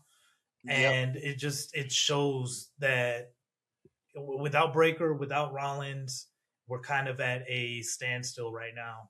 That was such a big injury to Braun, man. That was a big that sucks. I think that's why this whole masked man thing exists. They just can't have it happen once just to get Braun off of TV. They have to continue it, and I feel like it is going to be Grayson Waller, and I'm going to be upset when they do unmask it as Grayson Waller. Me too. And it's going to lead to a Theory versus Waller match that nobody cares about. Yeah. The match that should have happened last year, by the way. Exactly. Because initially we thought that the mask guy was coming to work with Theory. Like if Theory ended up being a plant for Seth Rollins, like and Seth came back with But the mask guy attacked Theory at this point. And twice. Has he attacked all of them? Has he attacked all 3 of them at this point? Yeah. So that gives away Seth to me. So it doesn't even look like Seth though. That man is built tall and lanky. He don't move like Seth. He don't look like Seth. Yeah. They might be using a body double until Seth is fully ready to come back though, because he's in rehab now. They should have used somebody else then, because the whole world, it looks like they're thinking it's Grayson Waller. Exactly. We might be getting Danhausen and Grayson Waller reveals at the same time. I still not Danhausen. Why you think it's Danhausen? It's not Danhausen. You guys know I get that feeling in my heart about something, and I just feel it. You get that feeling about Rhea every time she show up on screen. That don't make it right. Oh, fuck God. That don't make it right. All right, before we get too off topic, not on the podcast. With a Rhea mention, Joe can go on for hours. Lord, yeah, I know. I'm gonna keep it PG. All right, I just needed to make a point there, but yeah, it's Danhausen is not showing up next week. No, it ain't Danhausen. If he is, I don't want to hear shit from any of y'all. No. All right. Okay, I will give you that. If it is him, I will shut the hell up. I will give you your props on this. We should make a wager on this. As a matter of fact, at some point, we should make a wager. How about that? Put it in all. Let's see how many people agree, think what you think. That Danhausen is showing up at Elimination Chamber. Danhausen is not showing up at Elimination. We should make a bet on this. How about that? I don't know. Y'all been a little skittish with these bets over the last year. Hold on. I ain't betting in an eternity now. It's been a minute. But, I mean, in terms of this wager, I mean, you already done said it. The world gonna hear it, so might as well make the wager. We can figure it out later, like after the show's over. But I think you should do that. Okay. All right. So after we already talked about Becky and AJ and how we think Maxine will be involved, possibly. So we had a video package. I guess we're doing a special episode of Raw for AJ Styles next week in his home state of Georgia. They will be in Atlanta. I know there's a lot of theories, no Austin running around about where this could lead in terms of AJ Styles' future with the company, possibly going to AEW, possibly going back to TNA. Where do y'all think we're heading? I know we talked about this briefly a few weeks back. I think Hall of Fame induction. I Yep, think that's what I'm going with too. I don't know. Legends I don't know contract. about that. Now, Legends contract, I do think is coming. I don't think they're gonna do Hall of Fame induction. Nobody's been Have announced. they announced anybody since Stephanie? No. Not a one. Nope. And I actually thought that Cena would go in. I thought so too. The headliner. I'm fine if you don't. I thought no, we know. Of course. WWE has they've typically when a big name retires, they'll have them go into the very next Hall of Fame. But Cena hasn't been announced. AJ hasn't been announced. It's just been Stephanie. I don't know that would she be the headlining Hall of Fame? I hope not. Her as a headliner? No, I just don't do that. The only reason she had a slight in-ring career, but she was a women's world champion, but that's not what she's best known for. Yeah, she's more for out of the ring stuff than anything else. Mm-hmm. I have no clue where we're heading. I do think that we'll get the answer to that question during next week's show. Why ain't Shane in the Hall of Fame? I think he's had like a turbulent relationship with this I know. That's why I said it. Y'all know I'm toxic. Y'all know. No, I knew where you were going. I was like, I'm not saying nothing. I'm gonna eat my pie.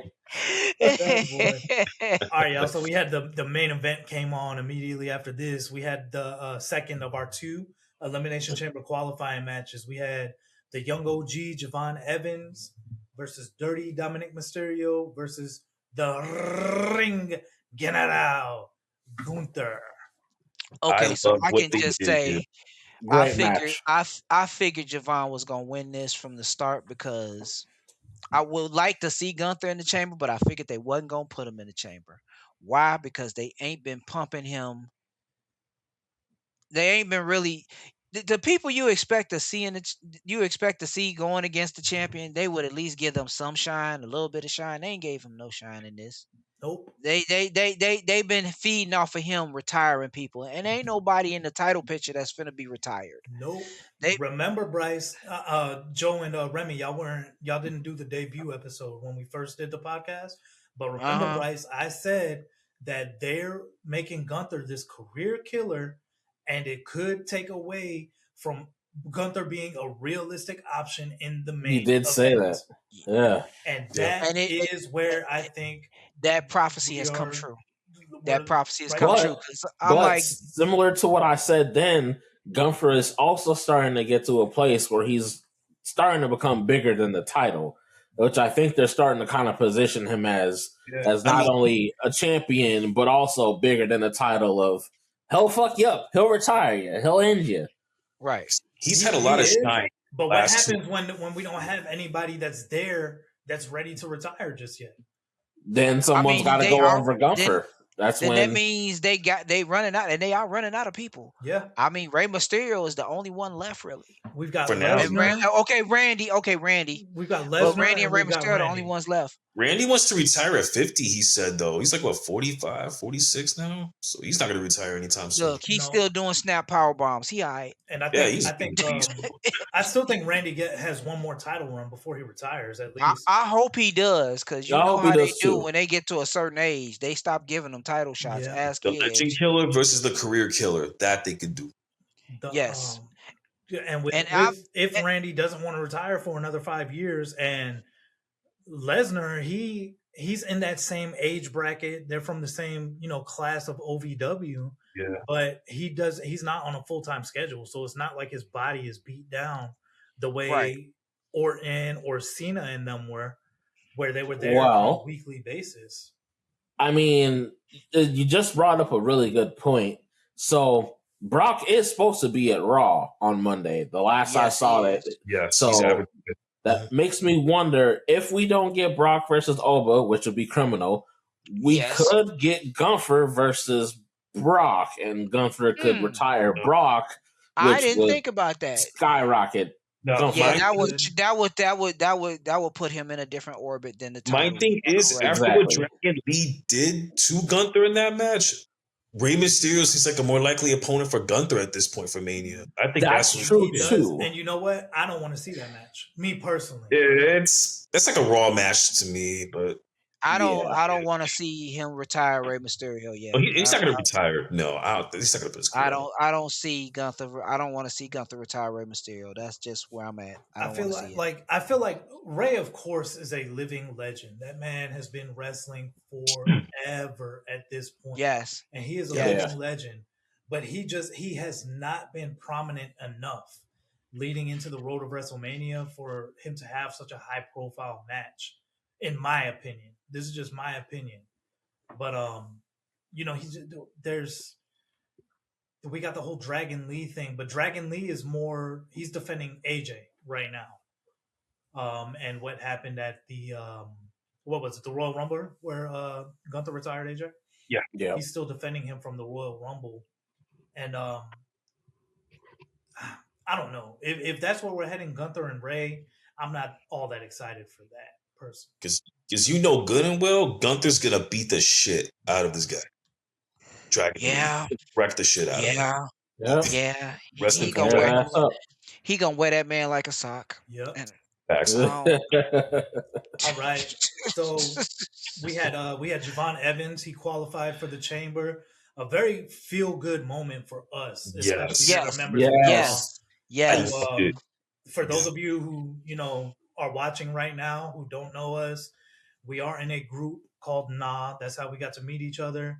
Javon Evans is in that group with us. His mother is in that group. So that was very much a feel good moment. We all are cheering Javon Evans on, and we're looking forward to seeing him in the Elimination Chamber. Malachi Jeffers for those of y'all. I just hope don't nobody throw him off of one of the chamber pods. That's all. Some crazy batshit crazy shit in that cage. And I hope that boy don't get too bouncy off of the top of that pod either. Right. But I feel like he's going to hit a cut off the top of the pod. I just hope don't nobody throw him off the top of the pod. That's all I'm asking for.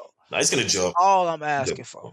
I expect him to have a very good showing at Elimination Chamber. I do think that the company is very high on Javon.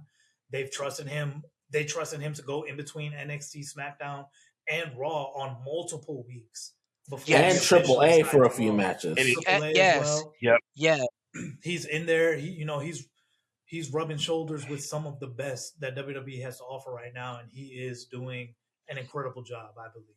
And he's gonna keep getting better. That's the scary part. He is so young. He is so young still. Yes. Has years to go. And it's not like he's doing bad in that ring at all. No. At all. He is he I won't say flawless, but he up there. And like you said, is he even 22 yet? No. And he killing it in the game. He probably just had his first beer a couple months ago. Man, that is good. That is good. Right. All right, y'all. Yeah, and real quick, fuck Kevin Nash for what he was trying to say. Javon is doing his thing. That really quick. Don't get me. Okay. It made me mad that he had the audacity to even say what he said. But then he goes and puts an apology out there and deletes the apology. Yeah. Why you even? I saw earlier did you even bother with Devon Dudley kind of defended Kevin Nash, saying that he thinks on Duke's podcast, nonetheless. Let's just put that out there. And I'm Lord. I think Devon is just, I think he is friends with Nash. They've probably known each other forever, and he's coming to his defense. But sometimes you just got to let people, you can tell you can tell your friends that you're wrong. Yeah. Right. You can tell your friend he's wrong. Tell you you're wrong. Exactly. We tell Joseph he wrong all the time. Yeah. All day. All day. All day. Yeah. Kevin Nash was wrong. I think he was wrong with what he said. I maybe jealousy, because Kevin Nash was a 2-trick pony, a big boot and a jackknife powerbomb. Yep. Right. So we had his entire career. I know for sure we want to talk about SmackDown.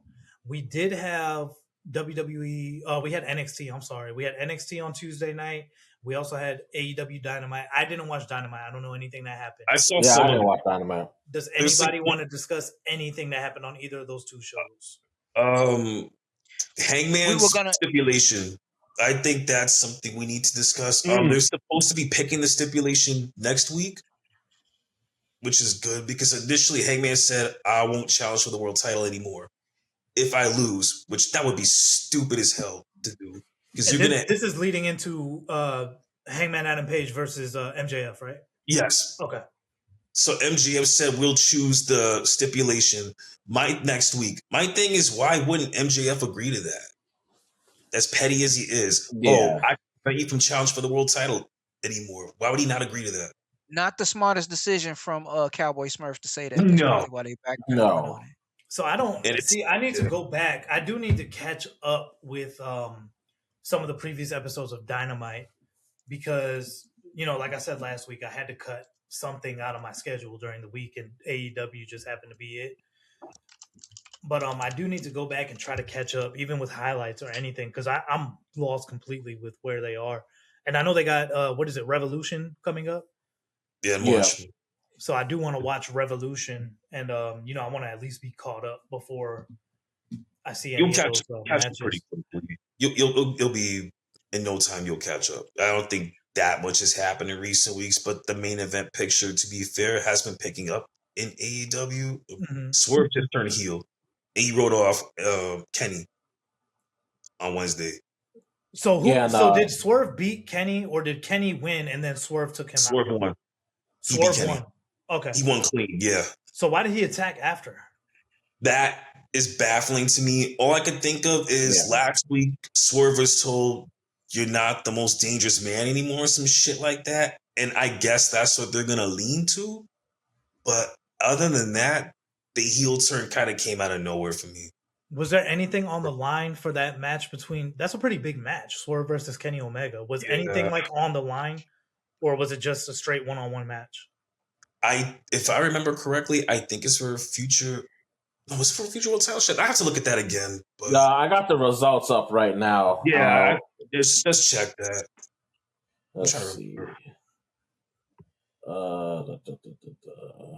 Yeah, I don't think... Yeah, no, it doesn't look like it was for anything. It was just an excuse to write off Kenny, pretty much, because he's doing that Capcom event, so he's going to be out for a couple of weeks. Okay. Yeah. So I think, with Hangman, with Hangman winning, so he's back in the title picture. And Bryce just said that it wasn't for a future world title match. Right. But I do think sometime this year we're getting Hangman versus Swerve again. Sometime this year, just from what I've been seeing. What else can they do to each other, though? That's my thing. They've done just about everything you could possibly do to another human being. The only thing that I can really think of is that AEW needs to come up with their own version of a Hell in a Cell, and that it would be something like that. But the Texas Death Match, I think, is more brutal than a Hell in a Cell match. I think so too. For what we've seen in the past, yeah, definitely. Yeah. What about NXT? I know, Bryce, didn't you want to touch on something from NXT? Mr. Stone. Oh yeah. We're gonna talk about Robert Stone. I hope they hurry up and find a new GM for NXT fast, because Robert Stone's doing nothing for me. Absolutely nothing. William Regal. Right there. Sign me up. Still on payroll. Mm-hmm. Still on payroll. That was an easy decision that they skipped over, and I am still bothered by that. He won't even travel. So that's good for Regal if he takes that gig. He doesn't have to travel. He can stay right in Florida, and do his thing. And Robert Stone could have worked for him. And so my thing is, why are we even doing this? Why? What is this? Y'all gonna put Stone in charge of NXT? I mean, to be fair, Ava leaving was unexpected. That came out of nowhere. Yeah, I agree. Yeah, they have to pivot to something, even if it's not a great option. I want to know what happened and why did she not renew her contract? I think she's done with wrestling. Period. Well, I think just from what came out a little bit, it seemed like it was related to politics. At least that's how some people were trying to kind of. I think that's what it was. I do think that's. I think she couldn't stand the fact that WWE is a company that they support the Republican Party, and I think that her morals, her beliefs they just overtook. Like she just couldn't deal with that fact. And Ava is she is of that age where that's like the generation after us, where they're very much outspoken. Like we're outspoken, but they will make sure that they stand on their business. Yeah, they do. They will make sure that they are heard, and they will leave a job. They will leave a company for she doesn't need the money. Like she's set for life already. She could do whatever the hell she wants. Man, her father is The Rock. She's good. So she doesn't have to work the rest of her life. A quick recap, and anybody cut me off if they do want to talk about it real quick. We saw Keilani Jordan. She defeated Lola Vice by submission, which I thought Keilani was going to win. I didn't expect by submission. I didn't either. I was very surprised by that. Yeah. So I think Keilani, I think, is in for a push here soon. We saw the promo with Joe Hendry and Ricky Saints. We know that match is coming up at Vengeance Day. Yep. We had Tony D'Angelo in his first match since returning against Cutler James. They took way too long for me to see anything with Tony D for me to even care about this. Yeah. I agree. There's nothing to invest in with Tony D. Like it's over for him, man. I hate to say it. He's done. I love Tony D, but I am starting to agree. It was a squash though, so you should be happy about that, Joe. Yeah, they finally listened to me. Like thank you. We had the Vanity Project.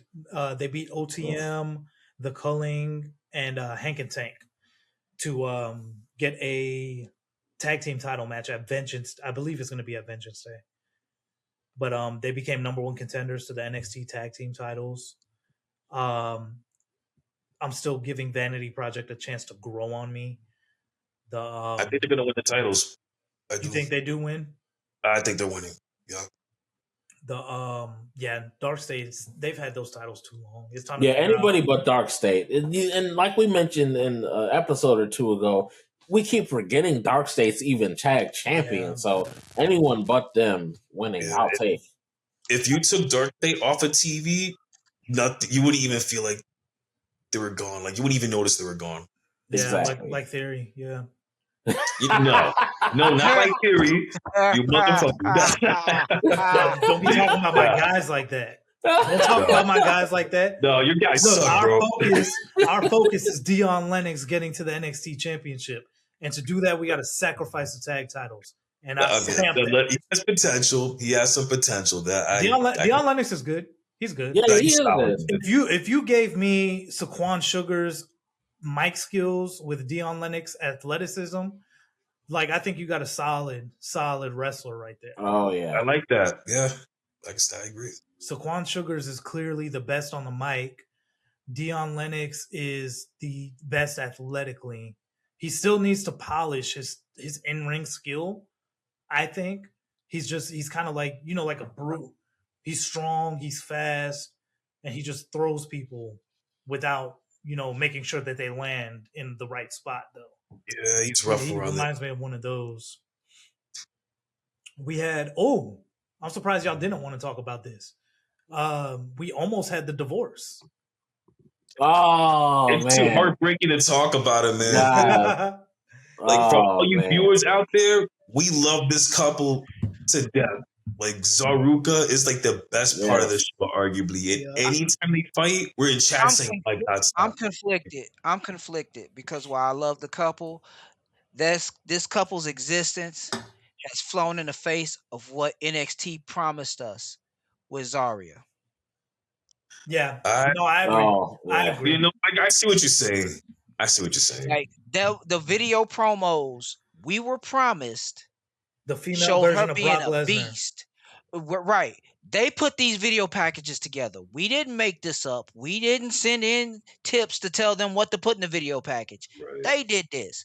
And they have not delivered on the promises they made to us in her video packages since that first day she showed up. Yeah. After that, it was like, nope. Everybody, she beat Roxanne Perez when she first showed up, and she has not been as dominant since. No, I agree with Remy. Like she was travesty. portrayed that she was going to be this huge, just beast of a woman on NXT, and she beat Roxanne, and then for whatever reason, I still don't. Not that I don't like the pairing, because I love Zalruka, but I don't understand why they were put together in the first place. So either I think it's like that one. Honestly, it just worked. Oh, that, and I feel like it was to help give Zari a personality. Like, sure, she could have came in female Brock Lesnar, but I think putting her with Soul helped her loosen up a little bit, get her some personality, versus had she came in Brock Lesnar style, that's fine, but then she wouldn't have had much personality on the flip side. So I'm thinking to be fair, how much personality does Brock Lesnar have? Late into his career, he started to show the Cowboy Brock thing and saying he has social anxiety. And where did that go? It went back in his back pocket. Right around the time he started feuding with Cody, and we got the Brocken in that we all love. He doesn't need to do much out there, though. I mean, that's the point. That's the point of a Brock Lesnar-like character. You don't need to do that much. I remember when he first showed up and he destroyed the Hardys just because they were breathing. I remember those days when he would come out week after week after week and he wasn't bulldozing through jobbers, because that's when they used to use jobbers. Yeah. No. He would wait till after somebody win a match, come out there, destroy them. It'd be a tag team, it'd be a singles match. It didn't matter. No, the Hardys gave Brock a run for his money when he was initially debuting. That chair shot that Jeff Hardy gave to Brock Lesnar. They tried. But he still ended them that day. Yeah. They fought back. They did better than most other people who ran up on him. They fought back. I'll give them that. And him bloodying Hulk Hogan, putting the blood over his chest. I will never forget that. Yes. That was a great moment. Yep. Yes. That was some good so stuff. why does a Brock Lesnar type character need a personality? No, I agree with Remy, and I think I said this in our group chat one time, that if you're booked to be a monster, you don't need much else than to be able to destroy somebody. Right. And I feel like that's what killed the dude who used to date Raquel. Braun Strowman? Braun Strowman. When they had him singing with a guitar. Gas these hands. Yeah. Bro, I lost so much. He lost so many points with me off of that. I'm like, bro, you was the world champion, and you was growling at people, and now you singing. Yeah. But he still had Stone Cold bust out a guitar. I lost respect for him a little bit. Stone Cold was still whooping ass though. Like people, exactly. Angle. Like exactly. It's not like it can't happen. Like Stone Cold had the guitar, Kurt Angle, sexy Kurt. When they made Kurt Angle do it, I'm like, but he still kicked ass though afterwards. That was great done. All right, so we had so they almost split up, but then we had that promo in the ring between JC Jane and Sol Ruka, where fatal what do they call fatal influence? I'll call them, an inconvenient distraction. See, I still don't know their name, the name of the group, because I always get them confused. It's Fatal Influence. Fatal Influence. So what was it when Inconvenient Distraction 2.0? What was that lady's name? Mandy. Toxic Attraction with Mandy. Mandy Rose. Yes. I be wanting to call them Fatal Attraction sometimes. Like I be getting the names confused, but they did attack. And Zarya made the save for Soul. Ultimately, which she needs to stop doing. She's gonna write off Sol Ruka. It's coming. And then she's gonna go on a tear afterwards. She been soft for too long. I need her to remember where she came from. She came from the pits of hell. I need her to remember that. See, I don't know. Remy be going off, man. I'm sorry. Remy be going off. She came in like a damn hurricane, and now she a breeze, and it just upsets me what NXT did to her. Like, y'all sit there and put her on a pedestal, and then you kick the pedestal from under her and expect her to be good with that. And I'm like, what? Nah, I agree. NXT has been hard for me to watch the past like 2 or 3 weeks. Personally, look, I'm getting when they put that belt back on JC, I tapped right back out. Soon as they put that was killer, man. Oh God, don't remind me. I was so pissed. I'm like, what are we doing? I will say, I still don't like JC Jane. Hell no. But I think that she's done a decent job. They gave her the title and stuff like that, and she's done a decent job. Look, not from an in-ring standpoint. Okay. But from all right, doing all the talking and stuff, she's doing okay. She should not have that belt. I will give you credit. She has gotten better on the mic. Barely. Barely. Been there for what, 7 years? I would hope she get better. I mean, you know what? I think the issue with JC Jane being champion, I wouldn't have an issue with her being champion if that's what they chose to do. Had it not been Stephanie Vaquer that she beat for the title. Yes, and no run back. And I get it. They quickly were trying to move Stephanie Vaquer up.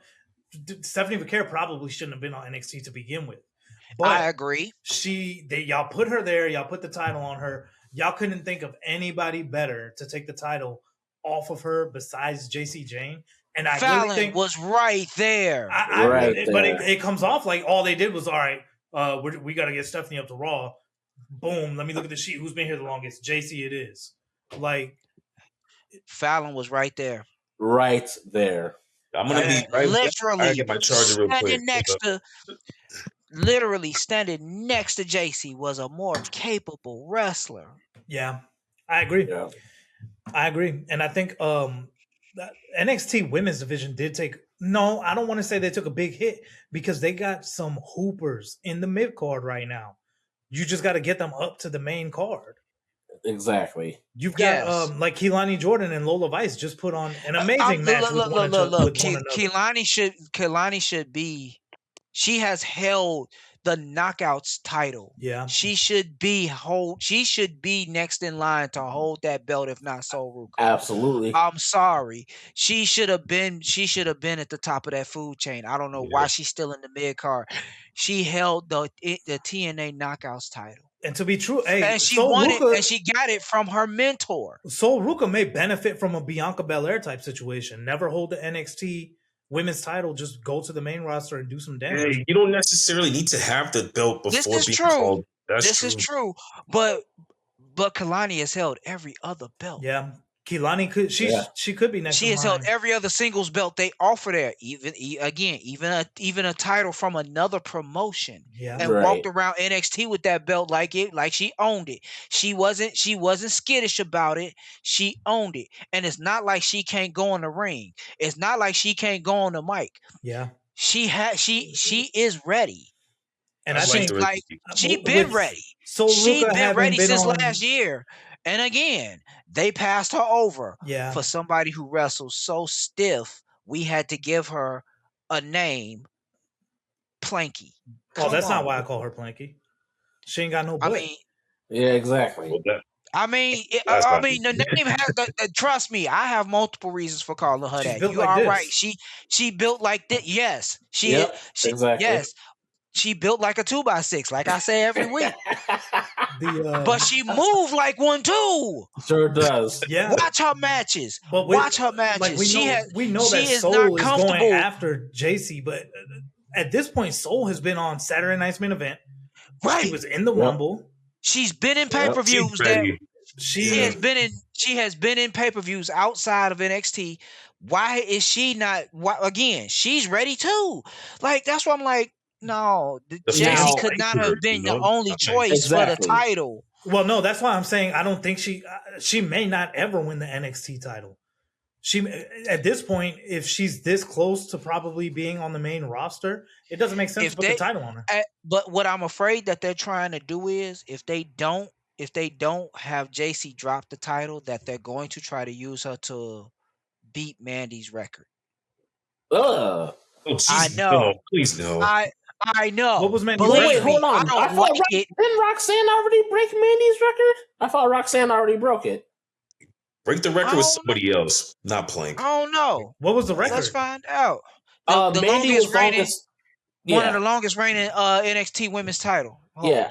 I thought Roxanne beat it, though. I'll have to double check that. She should have, if that's what they're trying to do. And Mandy's reign was terrible, by the way. Oh, God, it was abysmal. Yeah. I almost stopped watching NXT because of that. That was terrible. And she had the nerve to say, I should have been on the Evolution card last year. Like, please, you do not belong on there. Mandy's reign was absolutely horrible. Yeah. But she looked good, that's it. Are y'all still able to see me? Yeah. Oh, yeah, I can see. Okay. Yeah. All right, I was looking something up on the laptop real quick. I didn't know if it interfered with my video. Oh, no, you good.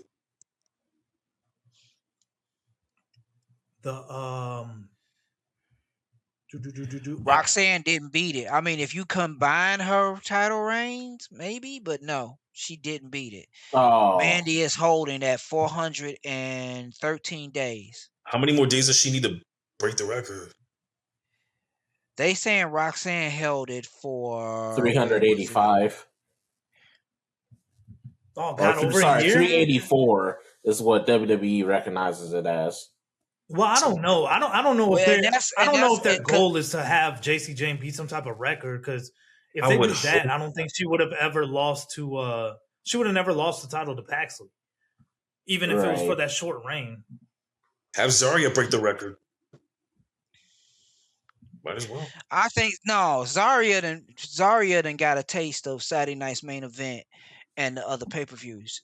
I mean, not Zarya. Sol Ruka has gotten a taste of that. I'm sorry, I'm looking at lists and I saw her name.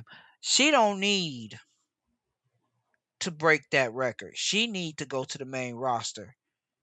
And the report light a fire under them on SmackDown. The report did just come out recently that they're considering changing up her look, not her look, but like her theme and her presentation just slightly. Change, yeah. So it sounds like that's main roster bound sounding to me. Yeah, they better make the changes good. I don't think Sol is winning that NXT title.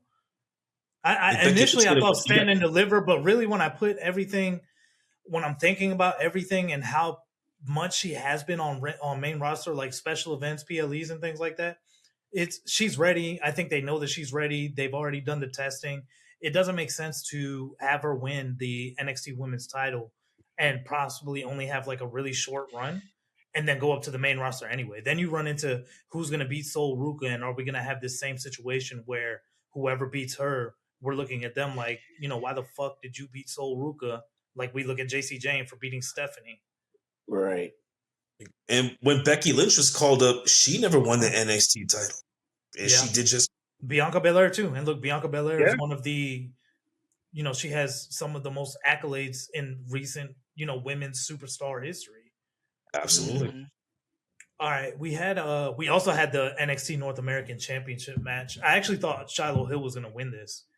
I was scared he was, man. I was about to have a whole different discussion for some reason. Yeah. No, I thought that he was going to win this, and I thought that Ethan Page was going to move up to the main roster, but they Ethan Page won. The match wasn't that. Ethan Page should have been on the main roster by now. Nobody said anything on chat while the match is going on, which I thought was hilarious. He said shit. Yeah, no one said nothing.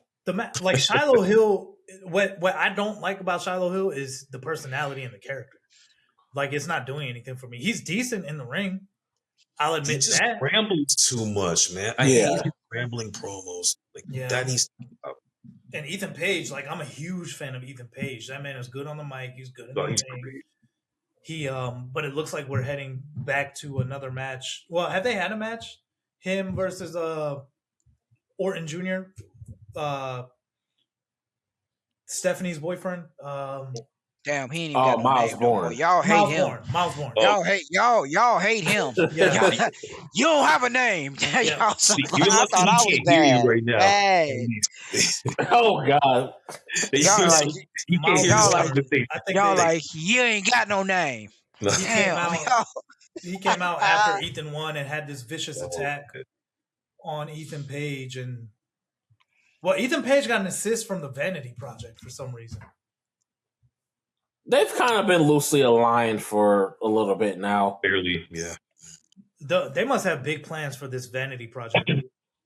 Yeah, I think they must have some big plans for them because they're getting pushed like pretty quickly since being signed to NXT. Yeah. New tag champions. I'm telling you, it's gonna happen. They I don't know if we're getting this match at Vengeance Day or what. They've been doing this slow build to the match. I think Miles Bourne is gonna, the way it's looking, I think he will be the one to beat Ethan Page for that title. And hopefully we get Ethan Page. Hopefully it happens soon. Let Ethan Page drop the title and move him up. And hopefully on SmackDown where he belongs. Yeah, align him with Chelsea Green. Yeah. Put him with Chelsea. They They're work great well together, together. Which I'm actually I'm shocked that that they lost those mixed tag titles. I thought they were going to hold them until at least Ethan debuted on the main roster because I thought he was going to be with Chelsea. I think Chelsea's injury played into that. I do too. Yeah. Is she really injured though? Yes. It's the one I've read. Yeah, she got a chip bone she got a chip bone in her leg. She is injured. Yes.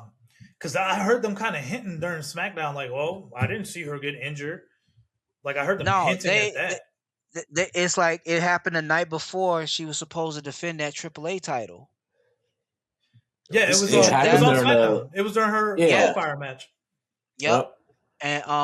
And they announced it then that it was an actual. That's why they had somebody else replace her in the match. Mm-hmm. But yes, it's an actual real injury, and it's gonna take more than 4 to 6 weeks because it's like I said, it's a chip bone, so she might not make it to Mania. Yeah, not that they put her in Mania because it's a shame. I blame Michael P. Hayes for that. I blame Michael P. Hayes for that.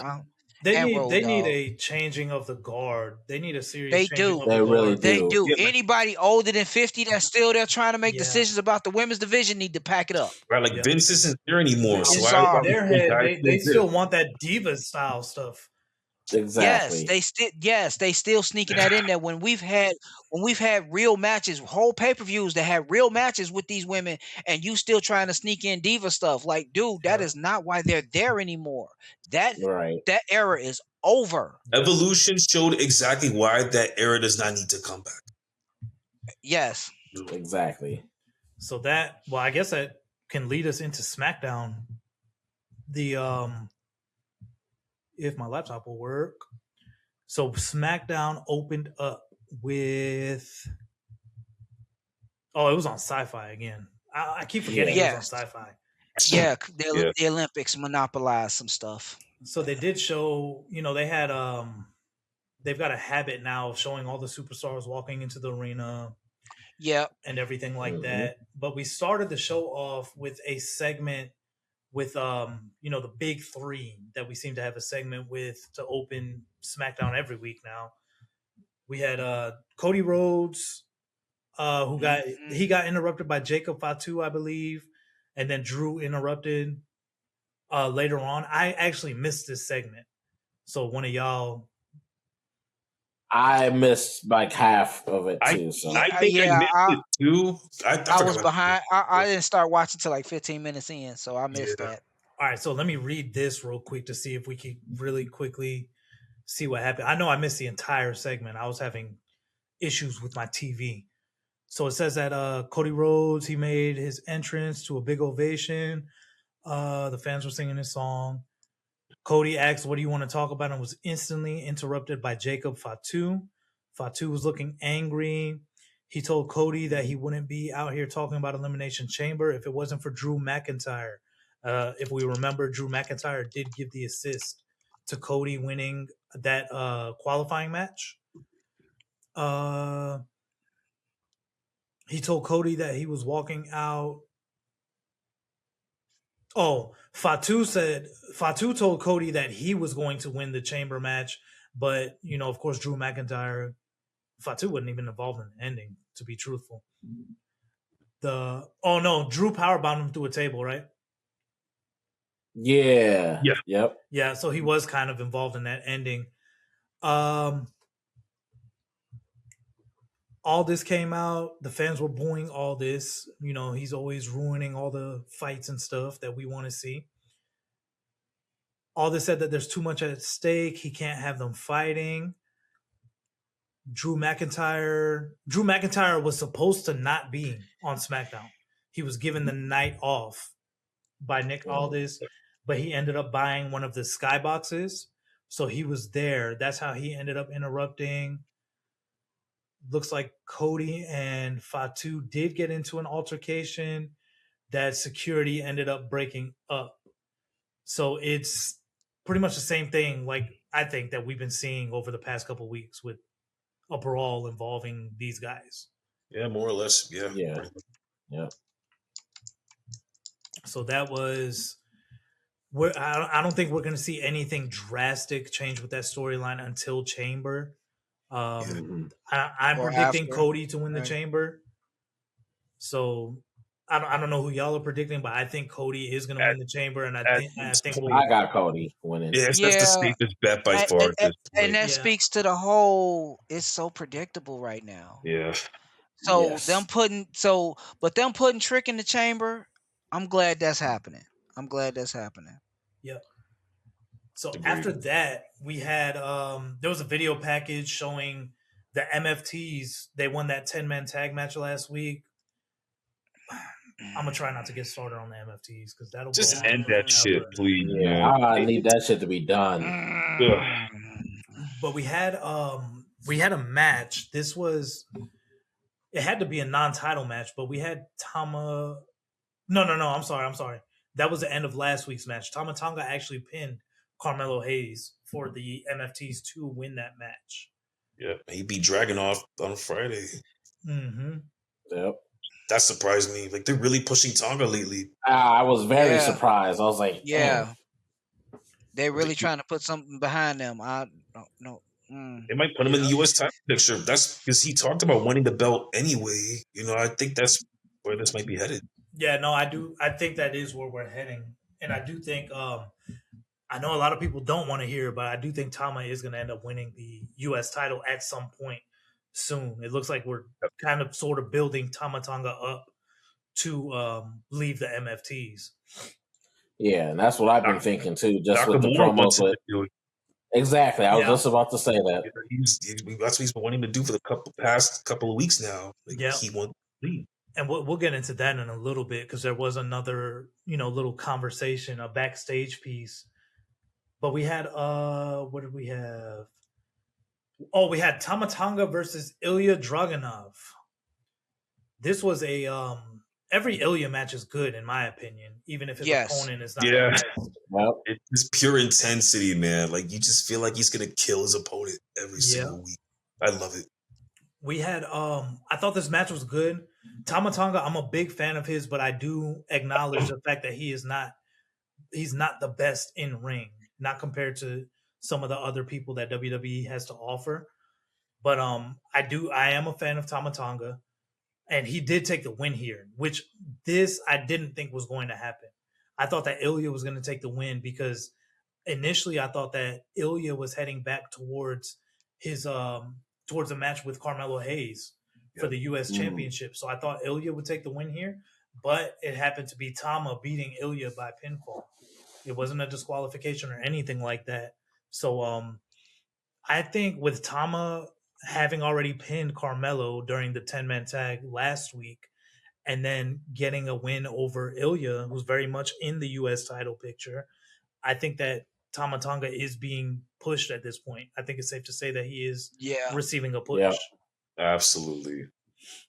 I mean, what do y'all think about that? I know some people have mixed feelings on Tama. Yeah, I just can't figure it out with him. Like he's not bad. But... Maybe they need maybe they need someone to challenge Solo. Yeah. Ooh. I could see that. Oh, I Yeah. see what That you're would saying. make me pay attention. That would make me pay attention to them. Because Out of right all of them, he now, does make the most. nah. But if he's holding a belt and Solo isn't, and Solo feels a certain kind of way, that would make me pay attention to Fruit of the Mid. Yeah. I'm not calling him Yeah. by that stupid ass name. And I could His see, name is I could Fruit of the see, like, Mid. even if Tama happened to win the U.S. title, where you know, like Sorry. Solo handed the tag team titles to Tonga Loa and Tala Tonga, I could see Solo being like, "All right, give me the U.S. title. You won the title for us, but it's my title," or something Right. like that, and leading into some type of story between the two. I know one thing though, we gotta get Trick versus Mello for the U.S. title. I need to see that. Oh yeah, man. We gotta. Yeah, I get agree. Yeah, I agree. I want to see it. I don't know what they're doing right now with the U.S. title picture. I have no clue where we're going with it. I think they just putting on good matches for the most part. Yeah. They just using it to put on good matches. I'm not mad at the matches, like, cause before they gave the title to Sammy, it wasn't doing that much. Yeah, it's the work rate title. It stalled. It stalled badly. Like when they gave it to Jacob, they didn't do much with it. Nope. No. And then Solo took it from him, right? Yeah. And then because Sammy took it from Solo, because Sammy took it from Solo. Yeah, he did. Yeah. Yeah. Because we were all shocked that they actually let him win it on TV. Mm-hmm. Yeah. Because we were all like, wow, because it wasn't a long match. No, not at all. So yeah, and ever since they gave it to Sammy, they've actually been showcasing it at the beginning of the show, or toward the middle of the show every week, and I'm not mad at it. We need that for the U.S. title. Yeah, I agree. We need it for the Intercontinental title. We need a good storyline centered around the U.S. title. You know, Dom. I don't even remember the last time Dom defended the Intercontinental title. Was it like November, December? It was a while ago, and I think it was before he got injured. Got cleared to it was before he got injured. Yep. Yeah. And I think I don't know. I don't know if it's that they're so high on Dom that they did not want to have him relinquish the title, or if they just didn't have a backup plan. But for whatever reason, he did not relinquish the title, and we just did not see it for a long time. Right. So after the match, we had Solo. So him and the rest of the MFTs were at ringside with Tama. Solo was addressing the crowd, and he was saying how the MFTs run SmackDown. Same old bullshit that he says every week. They really don't. Garbage, man, you know who runs SmackDown? You know who runs SmackDown? R-Truth runs SmackDown. Whatever, y'all. This MFT stuff is so fucking old at this point. Yeah, it's exhausting. I'm so over this shit. Except maybe Tonga. Like, it's a dead group. No real purpose now. Like it gets me pissed off just talking about it right now because it's so fucking long and drawn out at this point. And they're a big part of the show. That's the worst part. Yeah. Yes, they are pumping the hell out of them. Like, why? So Solo was addressing the crowd with the same bullshit that he says every week. For somebody with the win-loss record that he has some fucking nerve to say that. Man, to say that he's running anything. Facts. But so Ilya gets up and he tries to attack Solo from behind. He gets beat down by the MFTs. The Job Squad makes a save. Apollo Crews, Matt Cardona. Who else was it? It was Apollo Crews, Matt Cardona. Shinsuke, I believe. Yes, Phoenix. Shinsuke and Phoenix. Yep. Yeah. So they come out to even things up during the beatdown, and then Uncle Howdy appears on I believe it was on the Titantron or on the big screen. Yeah. I have been so over the Wyatts for like months now. I've tried to give them a chance, but I'm not feeling it, man. This feud with It's Fruit of the Mid ain't working for me with them. No. I agree. I tried to give it a chance. I can't.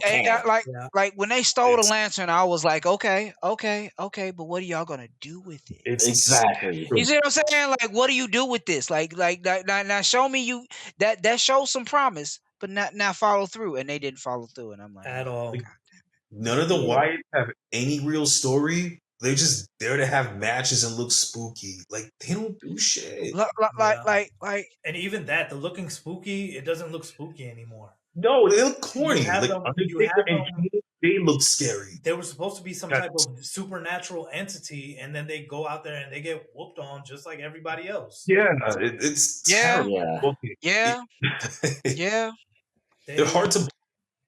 Undertaker probably looking at them like. Yeah, and this whole thing with the lantern is it's inspired by Undertaker and Mankind beating over the urn. Yeah. Yes. So why haven't y'all done anything with that? Y'all had a perfectly good opportunity to do something with that, and you whiffed it. Matter of fact, the Undertaker and Mankind, that whole thing with the urn led to the first ever Boiler Room Brawl. That's SummerSlam 1996. Yes. So we did have a payoff match, but I mean, I'm assuming that this match that we're getting next week is going to be the payoff match. It's supposed to be Uncle Howdy and Solo Sikoa in a one-on-one, where I think no one's going to care about that. Whoever wins gets possession of I was about to say urn of the lantern. I don't care about this. If anybody, just throw it away. Just throw the shit away, all of it. Hopefully, this is the one-off. I hope so. Hopefully, this is the what's the word I'm looking for? The payoff. Yeah, the payoff. Hopefully, it's the payoff. I hope so too. And is anybody going to get over when this is done? No. Absolutely not. It's a waste of our time. Neither group has gotten over, and like I said, I think I said it last week. Tama Tonga is the only one who looks better, and it's not because of the feud itself. Right. Tama exactly. Tonga looks better because of outside stuff, but he's the only one that looks any different than any of the other people that went into this feud together. And it's not even because of the feud that he looks better. He has direction. The others don't. Yep. And that's the problem. Yeah. Yep. So we ended up seeing Drew McIntyre backstage with Nick Aldis. Aldis was pissed off because of, Drew being who he is, causing all of the issues at the beginning of the show. Aldis was mad. He said that he gave him the night off, and his sneaky self went and got a skybox. And it ended up to Drew leaving the building again. Sometimes I feel like I think that was just a filler segment, but it's almost like just to keep reminding us that Drew is the champion or something, because they're not really doing anything to what is the word I'm looking for? Like, they're not doing anything to make Drew seem like the champion. Like, he's not coming out there and doing the talking. It's still Cody Rhodes. He just he's not the main character, basically. That's right. He's in the background and he's showing up when. I mean, I guess it's staying true to his character because he's just been that sneaky heel coming in for the past year, maybe over a year, but definitely over a year. He's also stupid though, because why do you want to make more and more enemies for him? Which is probably going to end up costing you your world title to begin with if we get this fatal forward. Like, he looks stupid. Well, that's what John was saying in the chat, and that's what I think is going to end up leading us to this fatal four-way, because Drew keeps putting himself in this position with Cody, Jacob, and even Sammy. Yep. And then he gonna come out and whine about it on TV, like exactly. Yeah. Like, this is self-inflicted problems, and you're crying about it. Like, you shot yourself in the foot. Now you mad. Right. Oh, just to backtrack real quick, I must have read something wrong, but it looks like Uncle Howdy and Solo Sikoa hasn't even been announced, so there's no telling when that match is going to be. Even though they hinted at it. That's fantastic. I thought it was announced for next week, but it looks like it hasn't been. So we had Randy Orton. He was backstage talking to Byron Saxton. He was talking about the chamber match. Randy did qualify for the chamber, and he got interrupted by Aleister Black again. So it looks like we are fully going into this Aleister Black and Randy Orton story. Yep. I keep telling y'all, I'm only there for Zelina. Zelina. Oh God, yes. She could do no wrong, man. She knows she fine. I don't know. Man. I don't. Aleister Black. The story that he had with Damian Priest was decent. I thought it was decent, and Aleister Black came out on the winning end of that feud. Did he not? No, Priest won the last match. Priest won the last match. He won the ambulance. Because it was an ambulance match. Yes. They did a last man standing and an ambulance match. Yeah. Yep. Sheesh. And it was all on SmackDown. He needs a big feud. He needs to win a big feud. Aleister. He does. Yeah. That. So this, I mentioned, I think it was last week when Aleister kind of hinted at, Orton, maybe it's time for you to retire or somebody needs to retire you or something like that. I think that was during last week's episode of SmackDown. I still don't think Aleister is going to retire Randy Orton, but I also don't. It's kind of weird to me for them to have this story starting when Orton's already qualified for the chamber. So that means Orton's gonna pull up at the chamber and cost him the match. Exactly. And that's gonna carry their feud to WrestleMania. Yep. Just like when AJ pulled up on LA Knight, Aleister's going to pull up on Randy, hit him with the black mass or some shit, and that's how Randy's not then I'm like, win. Aleister Black versus Randy Orton, I think it'll be a good match. Don't get me wrong. But is that something that would help sell tickets to WrestleMania? No. Nah, not really. Guys, but no. Aleister Black is a damn good wrestler. We all know it. But yeah, he's not built up in a way that, even going against Randy Orton, that would be, some type of needle moving match for WrestleMania. He's in a tough spot, which is not his fault. Not to fault of his own, of course, but it's if they're gonna do that at Mania, make it a casket match or something. It can't just be a one-on-one regular match like we just had. Yeah, and then I think that one's going to take some time to fully get going because, we already know Randy is getting ready for the chamber. He's more than likely not going to win the chamber match, and then I guess we'll pick up again with Aleister and Randy, unless Aleister just does find a way to cost Orton the match or cause him to get eliminated in some way at the chamber. Which I've never really liked people getting involved in the chamber match unless it was leading to something really big. Like I was okay with when Shawn Michaels, came from under the ring and cost Undertaker that one of the chamber when he lost the title. It led to that WrestleMania 26, I believe it was, rematch between Michaels and Taker. So something big like that, I'm cool with the match like the chamber being interrupted, but everything else, just give us a decisive winner who y'all want to be at WrestleMania. Who goes over if they face at Mania? Who do you have go over? If Orton was to face Drew? No, if he faces Black. I would want my heart would I'd say Orton Aleister, to win, but I personally. think it should be Aleister. Yeah, they were probably Orton over because they love him to death and he's Mr. Hall of Famer and everything. So that's probably what they'll do. But I think Aleister does need to win too. I think he would need to do it. My only thought for if they were in that situation would be for them to push Aleister, because it wouldn't really benefit Randy beating Aleister, but Aleister could benefit from beating Randy.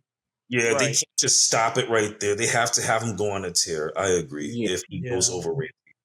And I do think this isn't the young, arrogant Randy Orton anymore. I do think it seems like he's more about building the future, even though I do still think he gets a future world title run again. But I do think he is about building up the the future stars and, trying to be that locker room leader. Yeah, he's changed so much over the last 10, 15 years. Like he knows what's best for business now. Like I agree. Yep. So we had Jade Cargill came out for a promo.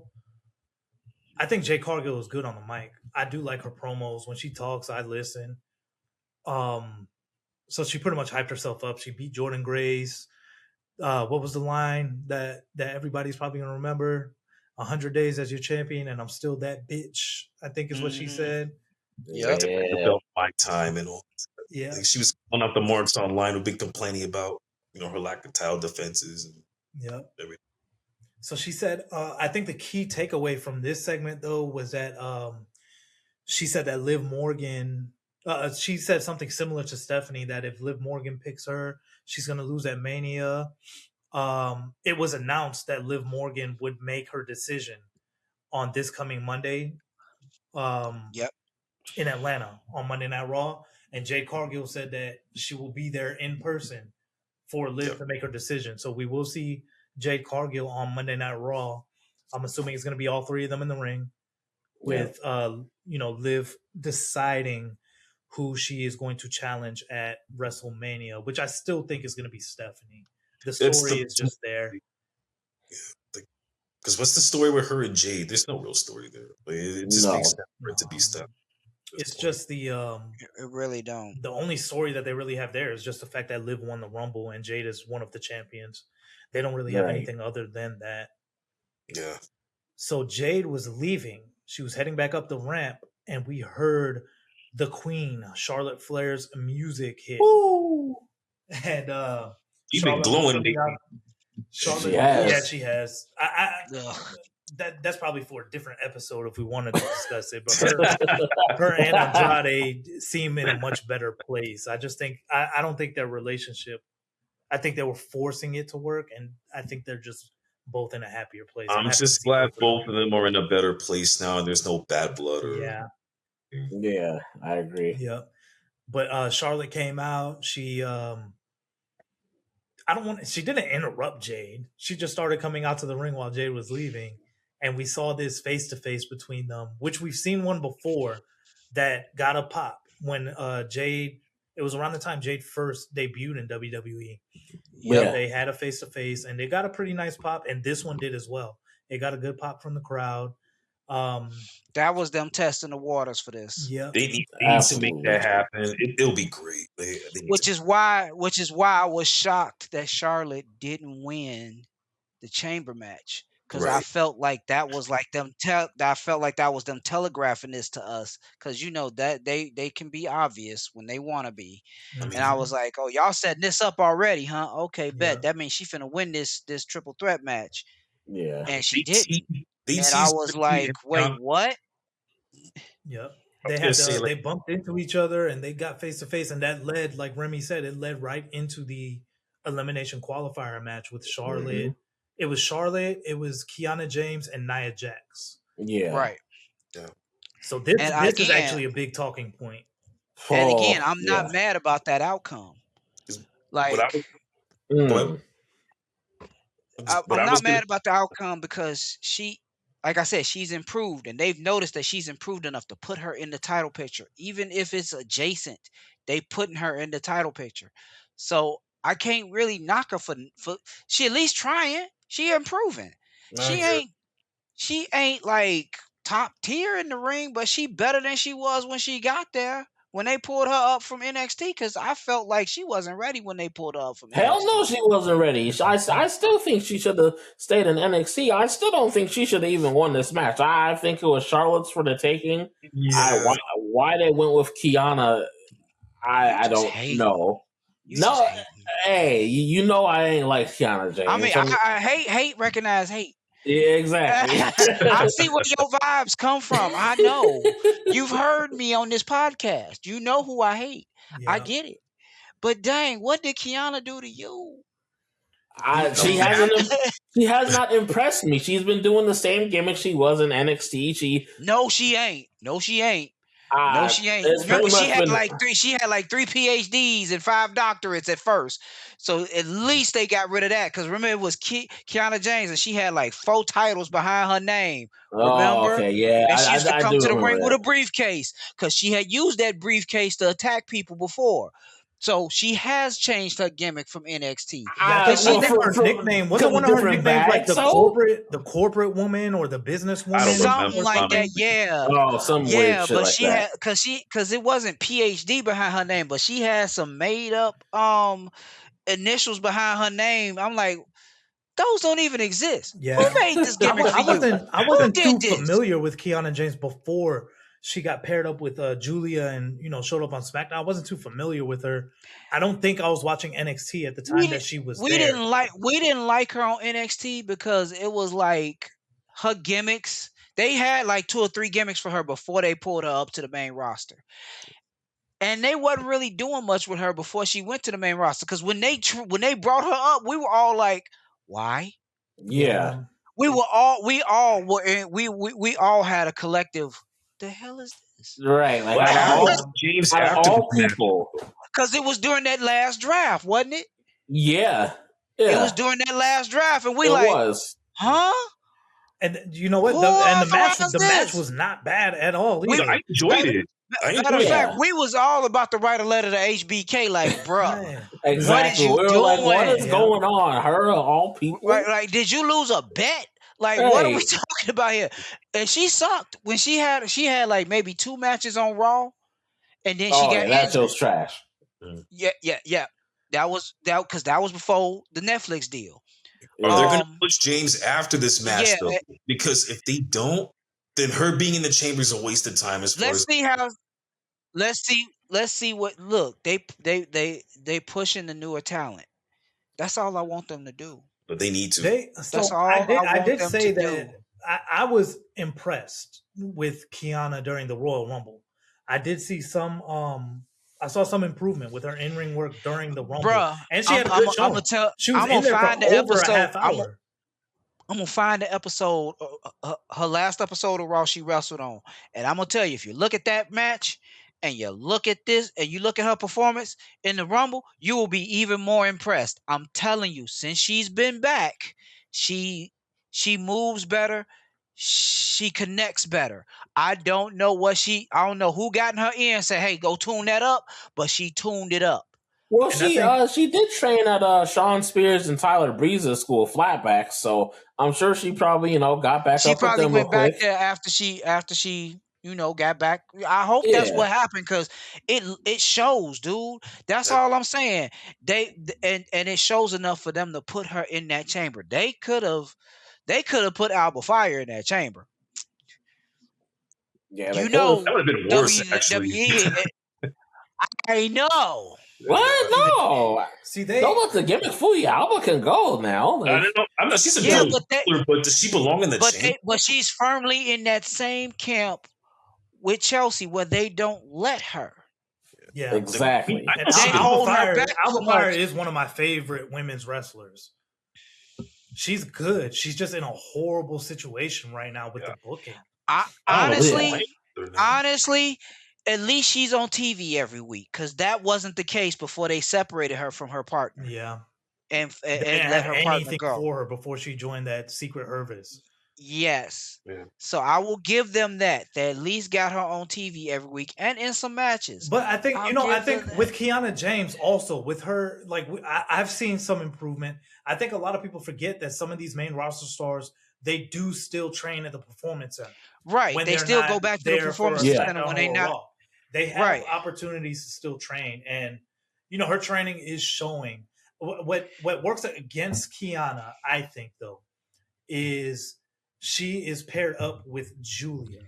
Yes. Julia is easily a top 10 women's wrestler in all of the world. And they're doing the same thing to her they doing to Chelsea. So they hold her back so hard.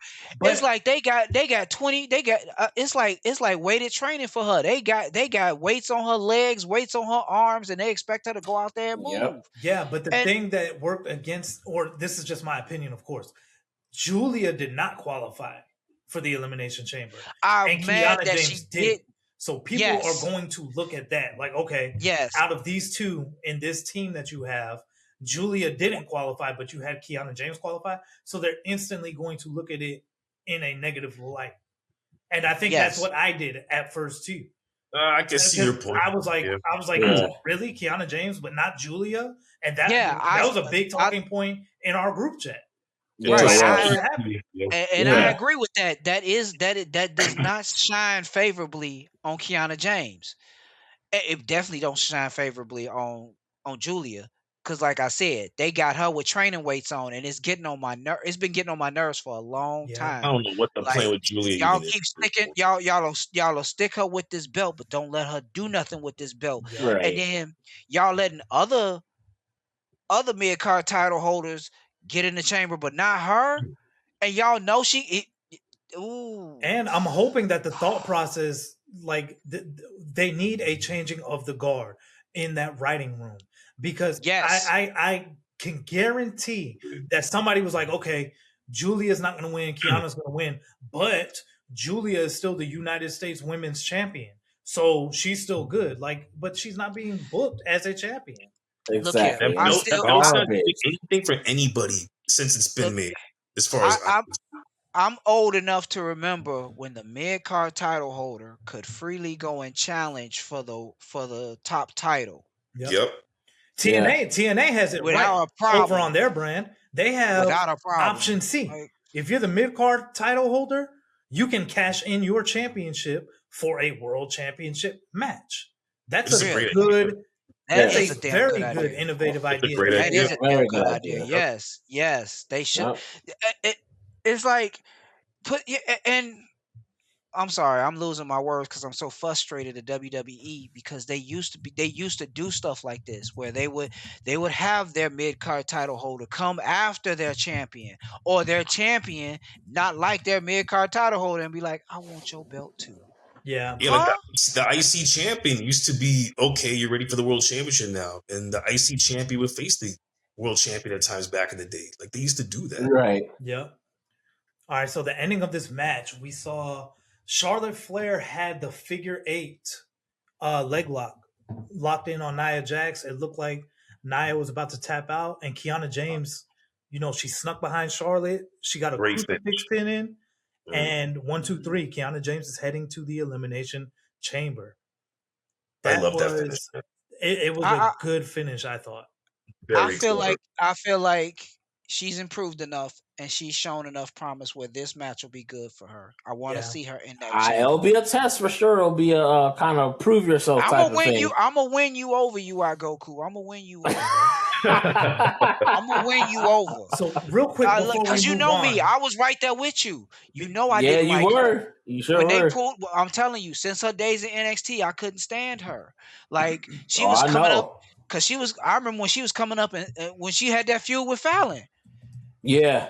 I've hated her ever since. Like I can't stand you. Like every time I'm like, so trust me, it took a lot for her to improve for me to say, okay, let's see what she can do now. Yeah. I'm gonna win you over. All right, we'll see. Real quick before we move on. Well, for one, has Io Sky had her qualifying match yet for the chamber? No, I think that's tomorrow. Okay. Yeah. So I'm pretty sure that's tomorrow. I would be shocked if Io wins her match. And I'm gonna say why really quick. Rhea's in the match? I think, that's why. But it seems like we're on the verge of breaking up all of these kind of women's tag teams. They do it every time. Yep. Every time they put these teams together, with the exception of Liv and Raquel. Yeah. They break them up. At this point, you can identify them as a true tag team. Yes, because they've been together longer than anybody that's been tagging right now. They've been together longer. Because truth be told, SmackDown's women's division is hurting. You need Charlotte and you need Alexa Bliss. You need them to be free from that tag team. You want Julia to move up. You need her in the main event scene. We see that they had to change a whole match because they didn't realize how much people wanted to see Julia versus Io Sky that was supposed to take place. Yeah, I heard that earlier, and that's crazy. A whole match because they want to give it a proper build. So get the title off of Julia, the United States title. Break her up from Kiana James, which I think we're heading that way. I think a lot of these makeshift women's tag teams are going to break up right around the same time. And I think that, one of them qualifying for the chamber and the other one not making it is going to be part of the reason that a lot of these teams break up.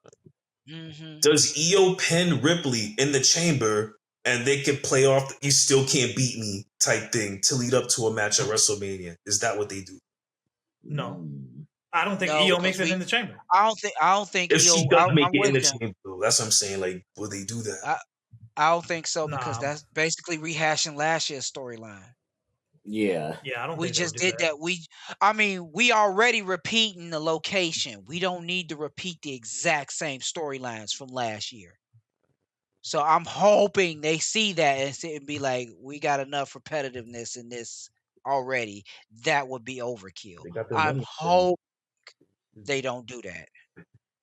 I don't trust them, but I'm hoping they don't do that.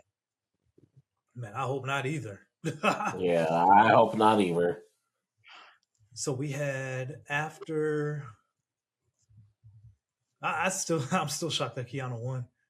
Yeah, me too. We all were, man. Oh my god. Yeah. Right, so we had Obafemi back there with some resistance bands. He was doing some lateral raises in the back, getting ready for his match against Kit Wilson. Oh god! Don't say his name like he means something. No. Don't do that. That man was out there. That man was out there in the ring reading poems. Oh god! Don't do that. In between them showing Oba getting ready, they did show a brief. They showed Royce Keys, just a little snippet of his him being on Stephanie's podcast. That's why I feel like he not in the box. He's in the box. I'm telling y'all, he's in the box. He's not in the box. It's not Danhausen, damn it. It's not.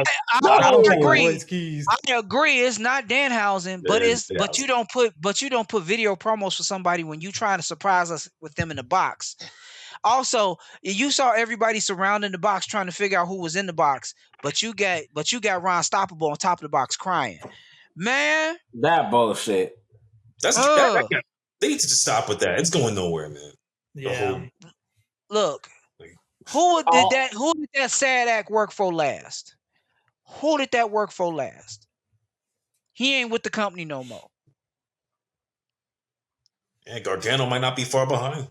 You know who I'm talking about, Bryce. Wait. With the sad act? He went, before they let him go, he went to NXT and teamed with Braun Breaker. Oh, you talking about Baron Corbin? Yes. That was the last time that BS storyline worked for anybody. And they not even following up with it the way they did with him. He was getting bullied. Yeah. He was getting bullied. Have somebody bully Johnny already. I'm tired of it. Matter of fact, have Axiom and Nathan Frazier bullying him because he been picking on them for like 2 months. Yeah, maybe even 3. Like turn the tables on that. Make this pay off for me because him walking around sad and crying is getting on my nerves. Yeah, mine too. Gargano, especially when his wife is right there. Yeah. Like, but that's what I'm thinking. If it's Royce Keys in the box and Johnny's still on that shit, Royce can squash Johnny and we can all be happy. That's what I'm thinking. It would be nice, sure that's not happening. We know for sure that that's not happening. It's not Royce. I'm afraid it's Jericho, and I don't want it to be Jericho. Oh God, I don't want that. I hope it's not. I hope it's somebody we all did not name. I hope it's somebody unexpected that we want to see. Hell, I'll tell you how much I don't want it to be Jericho. I'll take it if it's Cena. It's definitely not Cena either. I'll take it if it's Cena. But I hear you. Because I can look. We do not need Jericho back in WWE. Absolutely, like, fucking not. They can have Invisible John Cena in a box. Do the whole right. Oh, we can't see him. Let it be nobody in the box that we can see. I'm telling you, I will rather it be Cena than Jericho in that box. Who wants it to be Jericho? Like, I hope I don't management know. is seeing this. I don't know. I don't know. What he wants it to do. But no, bro, I don't need that. I don't need that. All right, so we had Oba make his entrance to go against Kit Wilson, and they had this long thing before the match started where they were reading poetry out of Kit Wilson. That shit went way too long. I got up and made me something to eat. Like, look, get this squash match over with. They lost while they were reading that poetry. Like, for me to not care about an Oba match, like, you had to do something to piss me the fuck off. Right? They pissed me the fuck off with that poetry. Yes. Right. Yes, they are wasting Oba on this. Yeah. They are wasting Oba on this. This is their biggest prospect, arguably, and they're wasting him on Kit Wilson. What the fuck are we doing here? And I get it that they want Oba to get the squash matches under his belt. They want to establish him as a monster and everything like that. But having him participate in the reading of these poems or whatever was going on, like, that's not helping his character at all. Hell no, not at all. So it ended up being a squash match. The match was considerably longer than them reading the poem. I mean, considerably shorter than them reading those poems before the match even started. And I just felt like my time was wasted at that point. I feel like there were 10 or 15 minutes. I feel like my time was wasted. Oba's time was wasted. The people who paid for tickets' times was wasted. Yep. Agreed. Y'all put this on TV. Why? And I will say, I do think I know that we like the fact that Oba hasn't signed yet, but I think that that's the reason that Royce is not on a brand yet either. They're waiting to see where Oba's going to land and put Royce on the opposite brand because they don't need two powerhouses like that. Question. They should have figured this out ages ago. So that, I agree. They should have. You would think. It seems like they're trying to fill it out a little bit. That's what it seems like to me. Especially given the fact that Braun is out. Yeah. Yep. That they do have a lot of like monster type characters right now that they're juggling around. Mm-hmm. So they need to I still think Oba would be a better fit on SmackDown. I've always felt need that him way. on they need him on SmackDown because if they put 3 him hours on Raw, rush, man. Yeah. It is exactly. Like, it's rough. Oh my God. All right, so after the Kit Wilson and Oba match, we already talked about what happened backstage with Gargano, but we had Tiffany Stratton versus Alba Fire. This I think we all knew who was going to win this match right here. This was Again, I think it was they don't let Alba Fire wrestle. They're just feeding her to Stratton, nothing more. Yeah, I really feel like trying to give a filler match at this point because I think this was supposed to be a feud between her and Chelsea Green, but because Chelsea's injured, Alba got to step in and feed this feud. Yeah. So that's what I figured this was. The outcome would have been the same, I feel, or if it wasn't the same, it would have been interference from Alba that would have cost Tiffany the match, which would have carried this feud forward. But sure. Yeah. What's up with Piper Nevin? Speaking of the Secret Hers, a possible career-ending injury. Yeah. She don't know if she's coming back yet. Yeah. So the match went about 11 minutes. It was a decent match. It it is what it is. I think it was a filler match, and I do think I agree with Remy that it was 100% that they wanted to go with Chelsea. All right, so we had the promo with Sammy. I'm gonna kind of rush through this because I'm running short on time now. Yeah, I am. And I'll try to hit just the main points. So this is one of the main points. So we had Sami Zayn backstage. He was talking to Cody Rhodes. The Sami Zayn is in this in-between period with his character arc. He told Cody Rhodes that he was protecting him and that Cody Rhodes, instead of having his back, he hit him with the crossroads to win that qualifying match from last week. This led to Cody telling Sami Zayn that, he takes opportunities and that's why he's been a world champion and Sami has not been. Trick then interrupted him.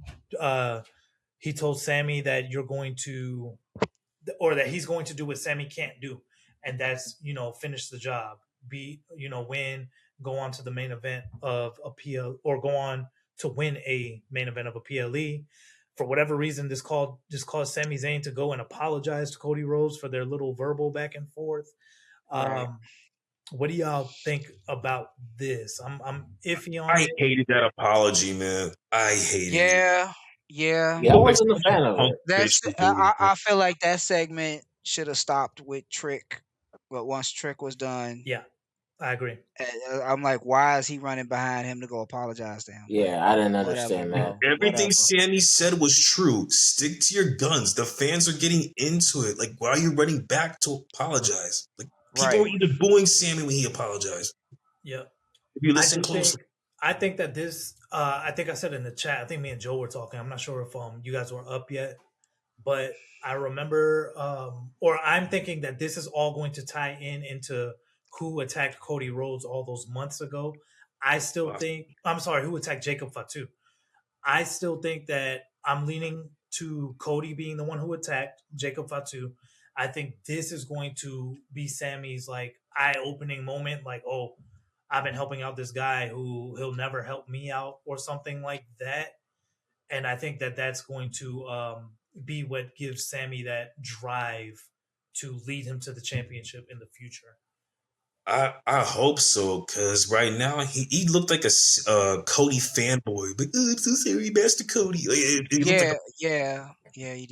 Yeah. Like, fight for what you want. Stop being a bitch. Like, that's the thing. Sammy comes off as such a bitch. Y'all built this character, this version of Sammy up after he came back from COVID, and I need y'all to don't do that.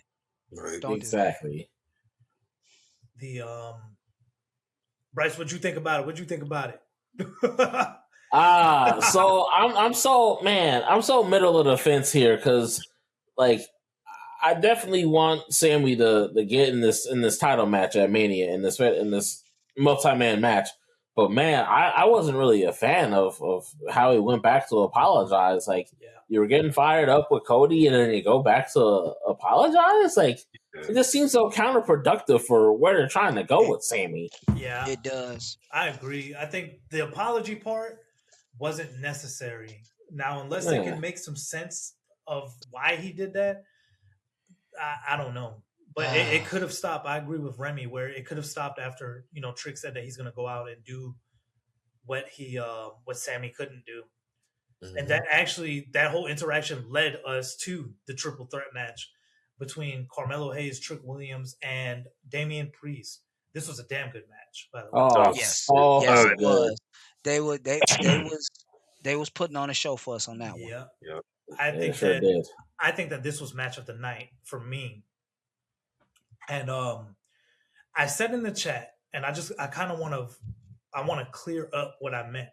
So I said in the chat, in our group chat, that I felt that Carmelo Hayes seemed a little bit out of place being in this match. Yeah. And, it wasn't to take a shot at Carmelo Hayes because when he debuted, he did debut when he got that number 1 draft pick a couple years ago. His debut match was against Cody on SmackDown. He has gone against Priest a few times. Like y'all had to remind me about that. But what I meant is that lately, it seems like he hasn't been in that part of the card. So that's why, to me, he felt a little bit out of place in that match. I can see Priest, who's been near the top. Trick debuted and instantly was elevated into that position. I see what you're thinking. But I think Carmelo, I get it. He hasn't been in that area, and that's why he's been felt out of place. He's been mid card at most. Yeah, and I agree. He's just stuck with the Miz and all that shit. So that was just... also keep Miz away from Obafemi. Yeah. Oh God. Please. Yeah. So that was but yeah, this was a really good match, and I expected Trick to win, but there were some points in that match that I was like, ooh, I might be wrong because it really could have went either way. There were spots where I thought that all 3 of these guys were about to win. Yep. And I thought the ending was incredible.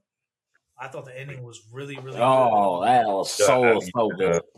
The how about Trick? He's been called up though, man. He's been hot. Like they're wasting no time with it. I love it.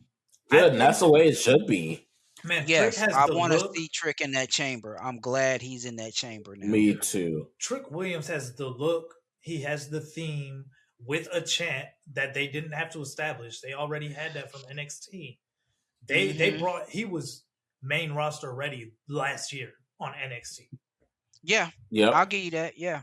Yeah. He is the full package. Like, you could put the title on him if he was to advance. You could put the title on him at Mania, and I wouldn't think twice about it. I'd be like, hey. That's not too crazy, to be frank. It's not that bad an idea. Yeah. Wouldn't be mad at it at all. Right. It'd be fresh as well to even think about it. I don't think that's going to happen, but I do think I think if not this year, then early next year, I think Trick will be a world champion at some point. If they keep this rocket attached to him. It would be a ballsy move if they gave Trick the belt at Mania or something this year. Nobody would see that coming. I don't see it happening, but I think Trick is going to be in the main event picture for a long time. He's so over with the fans. The chants are getting louder every week. Yeah. Oh yeah. Like, even in West Fort Lauderdale, the chants are loud. Right. And Fort Lauderdale shit. We don't know how shit that crowd is. Yeah, even that crowd was horrible. But they pop for Trick though.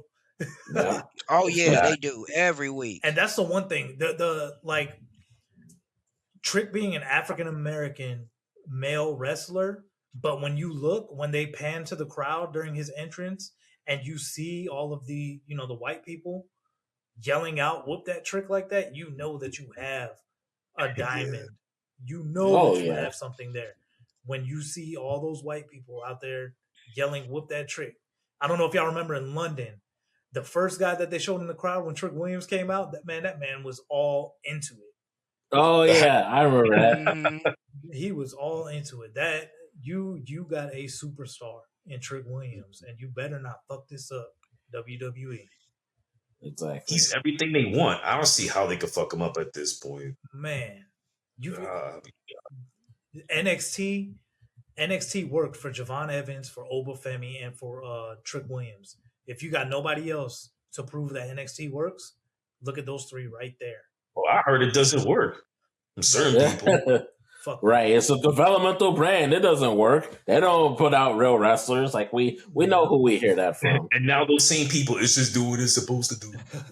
Right. All right. Make up your mind. Do it work or not work. So we ended up going backstage. We saw it was Jordan Grace and Candice LeRae. They had some type of little altercation. They're gonna have a match next week. Jordan Grace is winning. I hope she fold her clothes while Candice still wearing them. Oh my God. That should be a squash. It should. Yes. And if it lasts more than 6 minutes, I'm calling shenanigans. And in true WWE fashion, when you see some women backstage talking, you're about to get some women in the ring right after. And we got Rhea Ripley versus Julia. Which we shouldn't have got. I was pissed off from the beginning because I wanted Julia versus Io Sky. Nothing against Rhea Ripley. She is good in the ring. That's not the match we want. That's not the match That's not the match we asked for. Okay. The way the match ended, it's a good thing we didn't get it though. No, it's not. No, it's not. What you mean? He wanted Julia versus Io Sky. Save that with the clean finish for down the line. That's what I'm saying. Save that for what? I say save the match for down the line and have a clean finish instead of just wasting it for there to be a and that offends me that Julia can't even get a full match with a clean finish. Yeah, they announced it, switched it up, and then we didn't get it. Yeah, I wonder what the reason was though. That's what I'm curious about. And they must have changed it at the last minute because I remember asking Bryce if he knew what was on the card earlier in the day on Friday. Yeah, and I saw that, and I was like, "Ooh, on free TV." And then they had to have changed it last minute because I think you ended up coming back in the chat. Yeah, like an hour. Like an hour before the show started. Yeah, we were all like, "What?" Yeah. And that, like I said, that's not to take anything against Rhea. I think she's incredible, but she's not Io Sky. No, she is not. And that, I'm sorry, that would have been the better match.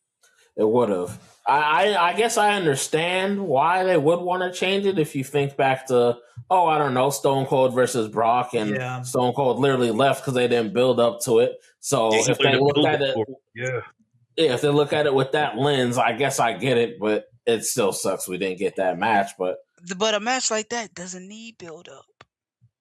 If you know Julia and you know Io, that match should have just happened. It didn't really need a feud or a build up. We just want to see these two women go at it. Oh, I agree with you, but from the WWE lens, they gonna want the build and the stuff behind it. I feel you, but they have done so many things without build up before and since. You see what I'm saying? True. Yeah. Like, that is literally on brand for them. Yeah. Yeah. I think that I see what they're doing. They're setting up the title match, the tag title match. That's why we had the interference that we did that led to the disqualification. But what are y'all doing with Julia? Like, this happened after Kiana already qualified. So Kiana is looking at the chamber. So Julia is not going to be looking at the tag titles right now, at least. Right. And why couldn't Julia get a full match? Yeah. They could have waited till after that match to interrupt that match. Is she even going to be on the Mania card? That's probably not. Probably not, because you know how they do with mid card titles in the Mania card. Exactly. That's my concern. They disappear. Take precedence. They did it to Chelsea Green. They're gonna do it to Julia. Exactly. And all of this, they never should have taken the title off of Chelsea Green after she won that second time, because we're not doing anything with the title. Chelsea Green, to this day, since the inception of the Women's United States Champion, Chelsea Green is the best United States Champion that they've had since its inception. Why they took it off and gave it to Julia, which I was fine with, until I saw the way that Julia was being booked. So Chelsea Green won it back. Right, because we had lose it again. Because we had hope that they would fix the booking issue with Julia, and they didn't. Why isn't Julia the best women's U.S. champ of all time? That's another question I have. That should be heard at this point. They're not allowing her to. Julia can get, like, Stephanie Vaquer. Stephanie Vaquer, most people will say that she's not a good promo because she doesn't speak fluent English, which would be Julia's issue as well. However, Stephanie Vaquer puts on banger matches every single time that she's and we would see that from Julia if they would let her wrestle. If they would book her on these fucking cards. Exactly. Right. They never have her in some type of. They never have her in a one-on-one match. She's in some fucking bullshit with Kiana tag James. Match or whatever, right? And I've hated that from the start. I have been saying since it happened. That's because you hate Kiana James. Has no business being with Julia. I don't care. She don't. I will give you that. She don't. I don't care. She don't. I've always thought that was a questionable pairing. Like, if you're trying to help, who are you trying to help here with this? Exactly. Because you're not helping anybody. It hasn't helped Julia at all. Hell no, not at all. James is benefiting more. Crazy enough. But facts, exactly. And it's a shame because you're taking talent from someone who has it and someone who honestly doesn't have it. It's the reverse Space Jam effect. She has some. Calm down. I'm gonna get you. I'm wondering if they're bring trying you to over. I wonder if they're trying to keep Stephanie and Julia away from each other, because that is going to be an insane match. Once we do get that match, we never got that. We never got that run back for them. Not really. We never got that run back. Look how long they kept Ripley and Bianca away from each other. Over 2 years. I can see them doing something similar with this. Yeah, I can see that too. And that, like, but they don't even have them on the same trajectory. You see what I'm saying? They're not even on parallel paths. Like, Stephanie is the women's champion on Raw. It makes no sense to have the U.S. champ from SmackDown face the women's champ from Raw. Yeah, agreed. Yeah, you see what I'm saying? They push Stephanie Vaquer to the moon. They're not doing the same thing with Julia. They barely even acknowledge her existence. And putting that belt on her and then not booking her in matches to defend it is stupid. Yeah. It's so opposite how they're both being booked and handled. All right, Like so we could do open challenges. What the hell? Yep. So we had that, and we closed the show out with Orton versus Aleister Black, which I think a lot of us forgot that they even booked that match for later on in the night. Yes, we did. Because like I said, I'm only there for Zelina, so I'm like, this. They actually got a match. Now this was really. This was a I saw questionable Zelina decision coming out, for and I me, was like, oh, because I was like, the triple threat match should have closed out the show. That's what I thought. But I agree. It is what it is. Yeah. This is what they gave us. It had a fuck finish. Yes. Drew came Yes, out it and did. attacked Orton, which led to Aleister won the match, right?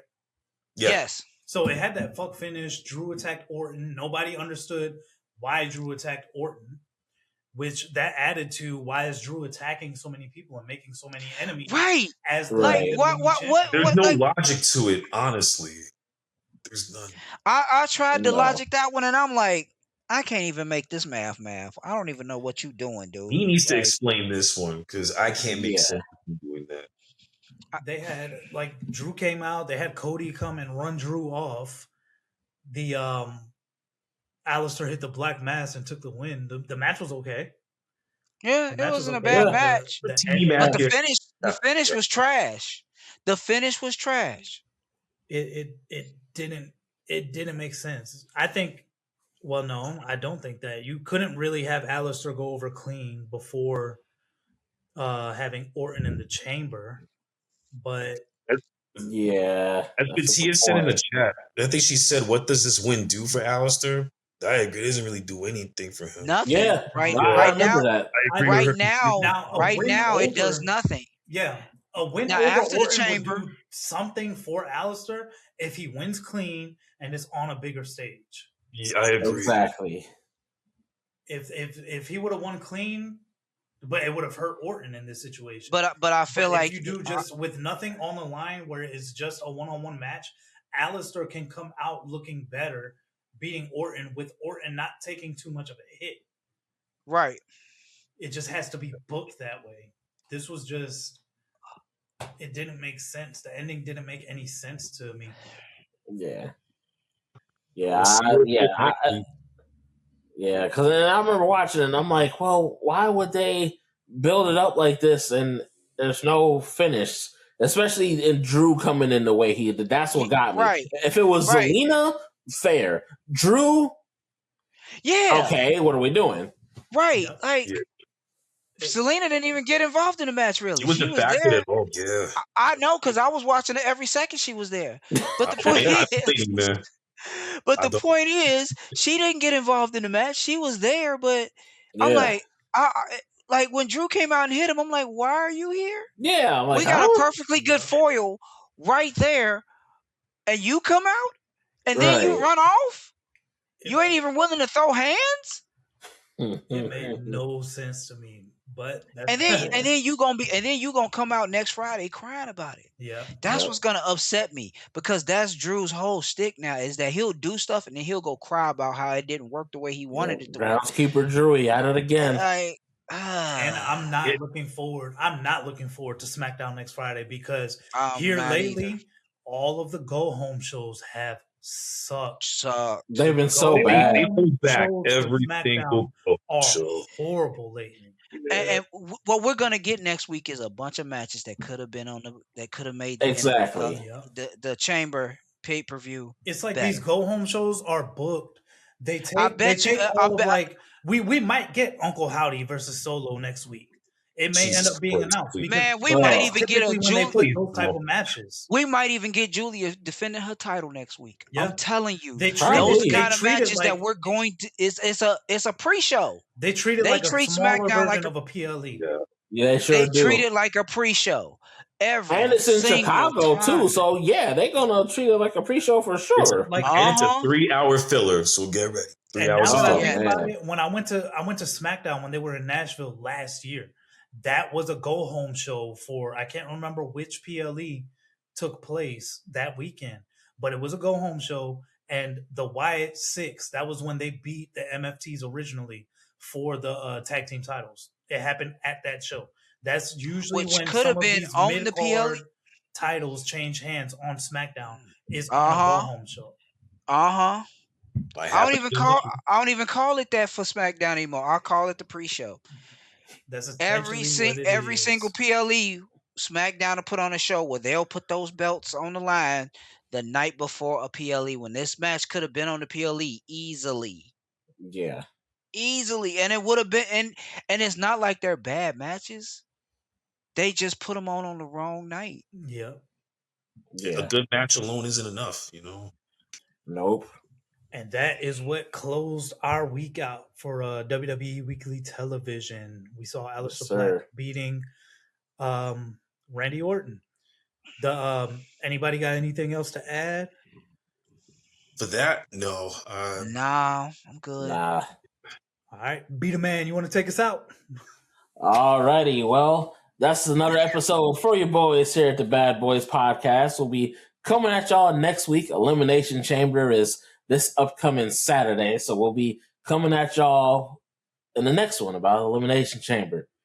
But as always, appreciate y'all for tuning in with your boys. This is BDaMan with my peeps, Mike B, Joe G, Bro Unc Remy. We out. And press the like button and don't forget to subscribe. We would appreciate it. Yes, sir. Yes, sir. Push that like button.